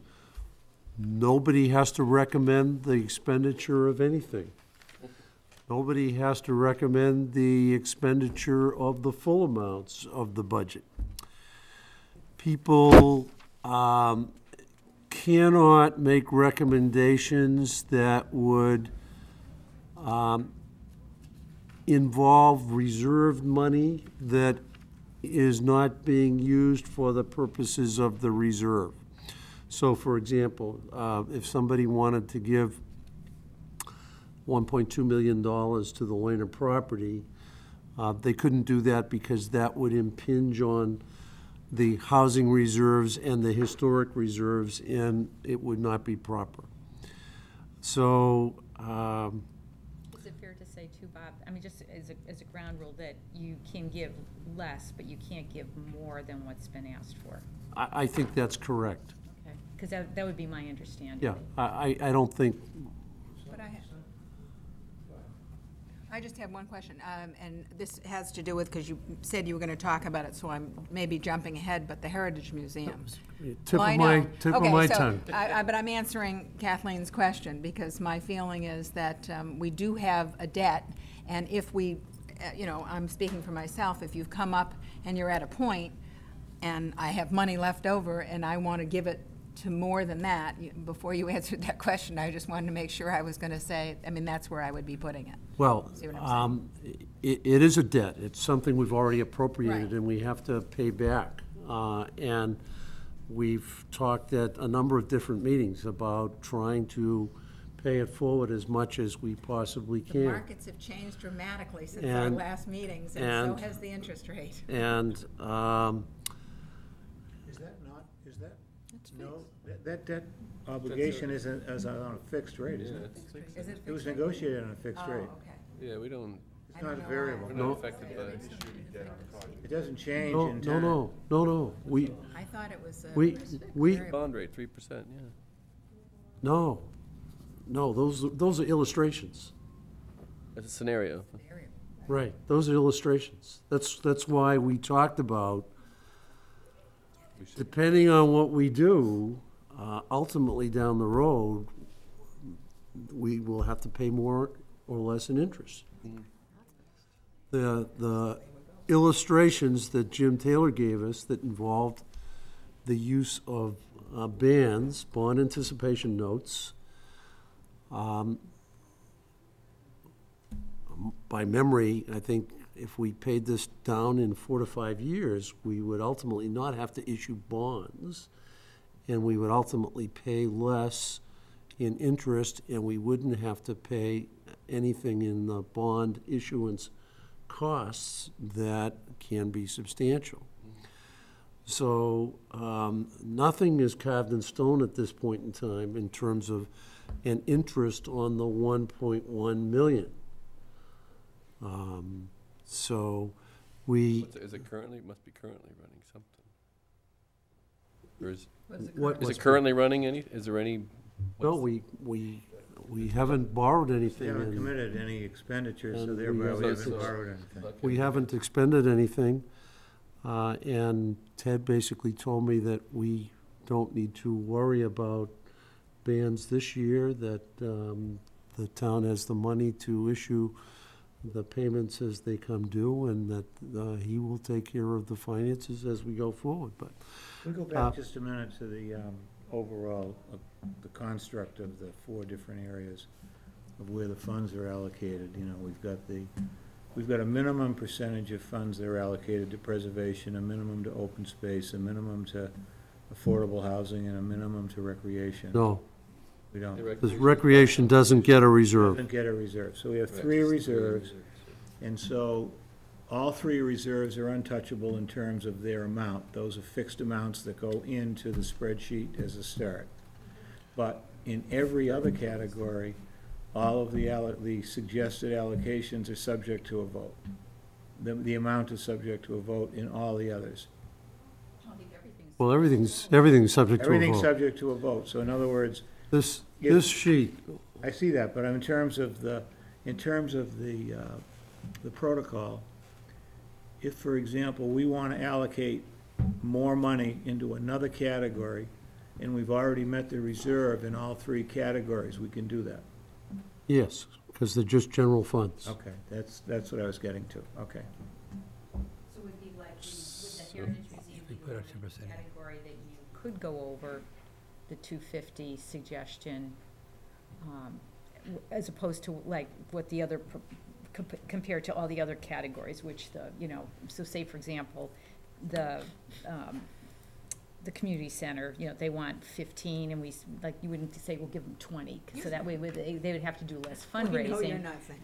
But but then, so is it the one category because we have the debt that if somebody wanted to give more to that one category, Heritage Museum, they could? Or you could give to all the categories. Yes, I think that's, I guess, yeah, the answer is What is the minimum we have to commit to the Heritage Museum? well, what we told the town meeting was that we anticipated that at a minimum, we would be using the historic reserve plus maybe an extra 10,000, so that in no less than 10 years, this would be paid off. But we've now set aside already for Heritage a total of 176,000. That is money in the bank from past CPC revenues. We had been using the 250,000 number as a working number. I would think as a minimum, we would probably not want to go below the historic reserve of 121, 141, and perhaps the minimum ought to be a little bit higher than that. But at 121, I mean, that would bring the funds set aside up to roughly 300,000, leaving another 800,000 that would be the subject of bans or bonding and potential future interest costs. At 800,000, if people were to think about 200,000 a year, it could be paid off in 4 years, more give or take. I mean, if we put 250 into this, we'd be up to 425. It would be closer to the goal. Maybe there's some number between those two that makes sense to people, and that's probably what we'll need to work out. Now, the other thing we could do is if we thought that the Lehner property was the highest priority of all of the things we have in front of us in terms of future impact on the town, we could also then say that we could go with the minimum on all the other categories, and we could jump the Lehner property number set aside up to a significant amount. I'm thinking of it in terms of there's some investment that if we don't do, we might not get it. There's another investment that we do that we might have to pay for a little bit more over time.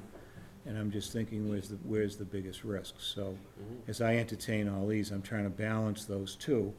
I like all of them. I'd love to be able to spend everything for all the projects.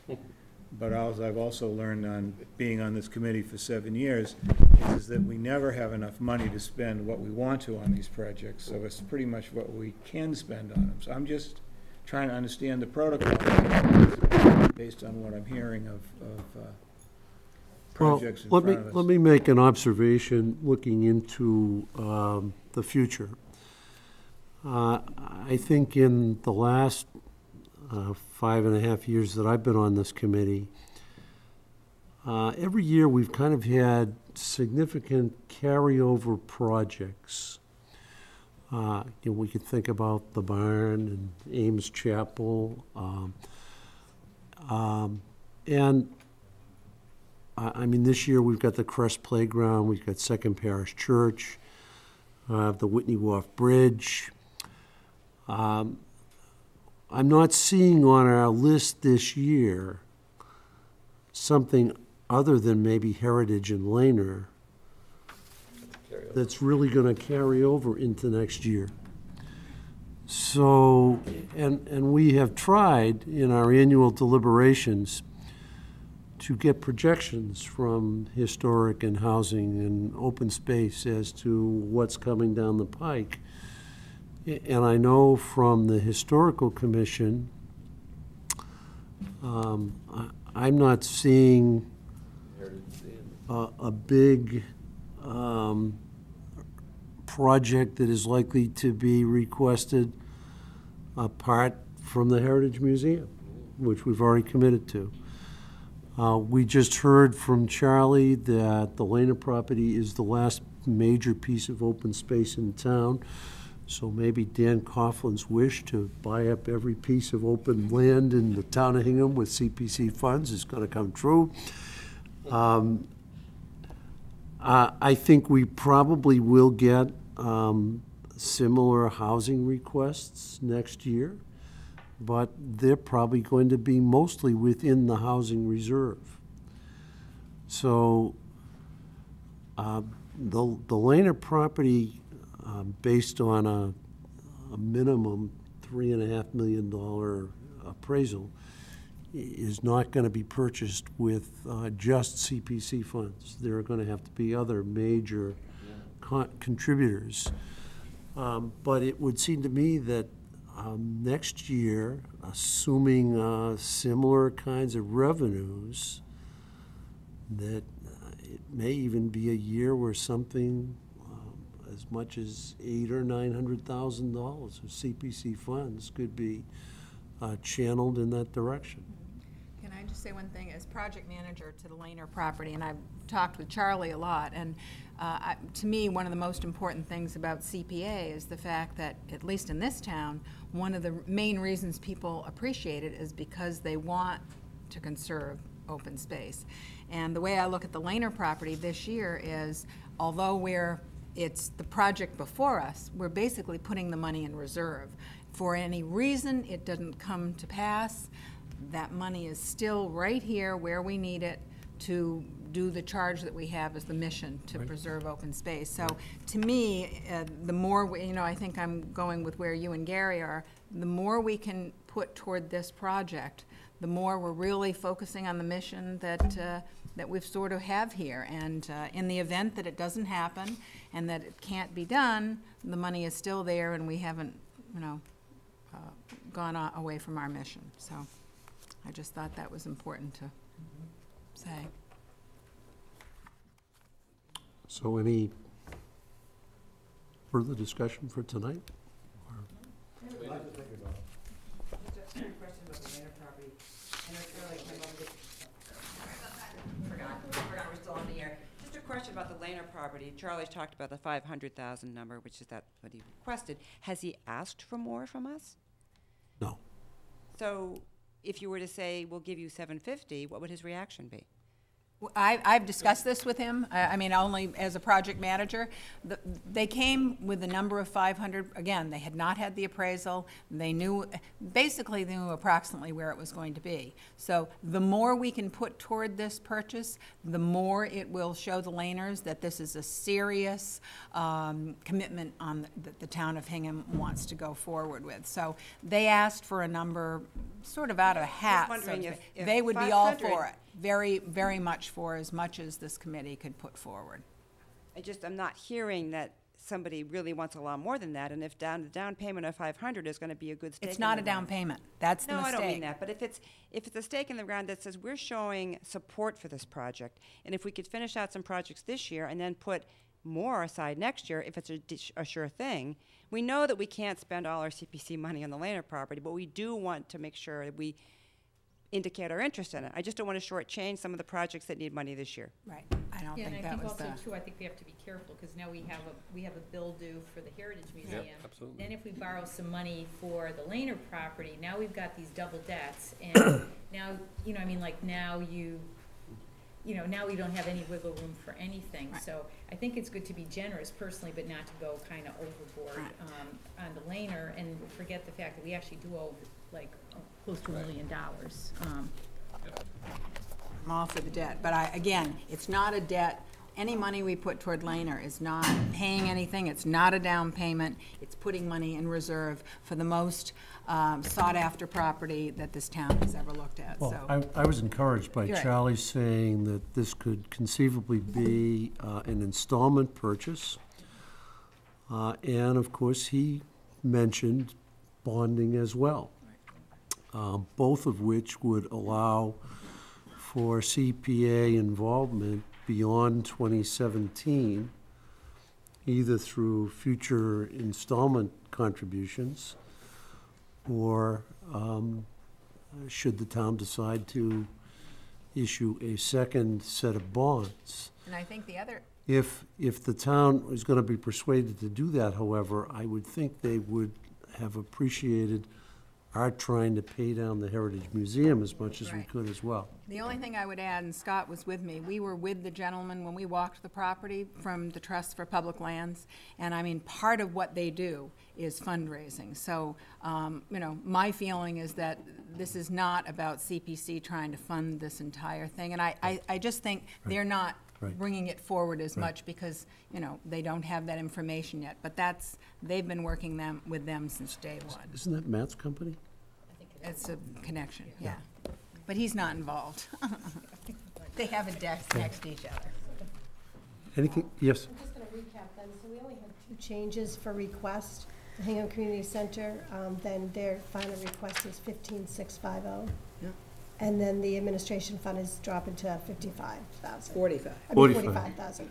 Are those the only 2 changes? No, there's the other one is Second parish went to 85,000. They went to 85? Okay. And then the preserved maps and photos went to 41,590 and 40 cents. I don't know if you have to worry about the 40 cents, but Second parish went to what? Second parish, 85? Second parish? 85,000. yeah, Are you gonna send a new one to us? Yes, that's Oh, why I'm yeah. asking. Oh, And what was the last one? The I'm sorry. maps. the maps. 41,590 and 40 cents. So that went up. Yeah. The maps went up to what? 41,590. Let's not You worry can about give the them the 40. 40 cents. Okay, Yeah, so I'll take that out. I'll send this out to you guys tonight, but I'll put that on the voting exercise that I send you as well. Yeah. Yeah, because they wanted to reseat them. And I think people, that park grant also will figure into next year because that'll be 50,000 coming back to us. If we do vote to say put 600,000 into Laner, like more than the 500, and not knowing what might happen, if that money obviously doesn't eventually go to that purpose, it can come back to the Heritage Museum. I mean, we can. That's true. So it's not. Yeah. Above and beyond the reserves, but we know we've got that debt to Heritage, but so obviously if we can, like Gary was saying, we could fund everything, that'd be great. But we obviously need to put money towards Laner to build up over time. But just knowing that if all of a sudden we lose the prize, then we can really nail down that Heritage Museum. I'm still saying you needed the 25,000 based on. What's that, I'm sorry? Tim, Tim White, did he say? 125? He said he kept the 25. but Yeah, he said though, he did Oh, say yeah? he could do without it. He could wait a year. He said he could wait a year. Prefer it. Yeah, he said he could wait a year. But at least on this sheet, you know, we're out of balance by $285,000. So, We know everything from the state, that's all. I don't know that there's gonna be a lot of, Extra divvies, yeah. extra money that could conceivably be, put on projects over and above what has been requested. Well, by out of balance, you don't mean requests over resources, you mean resources over requests? No, By out of balance? Over resources. Requests over resources. Okay, that's, I was Yeah. afraid you meant that. Yeah. Yeah, well, the But typical unknown year-end- state money. Yeah, we've got, The state fixed, they, total submissions of, subject to the adjustments of 1.5 million. And we've got, actually, I'm sorry, we're out of balance by about 200,000. We got a total funds available of 1287055. And that's with future state money still unknown? Is that with That's state- including the state match. Including the maximum, the Right. most likely, okay. And that's including the rainy day fund. Oh. So, you know, I'd be assuming we'd be spending the rainy day fund on something like the Lena property.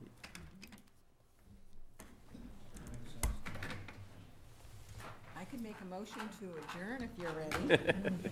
all right, Vicky. Do you know how to do that? I do. All in favor? Very good. Aye. Thank you all. Sure.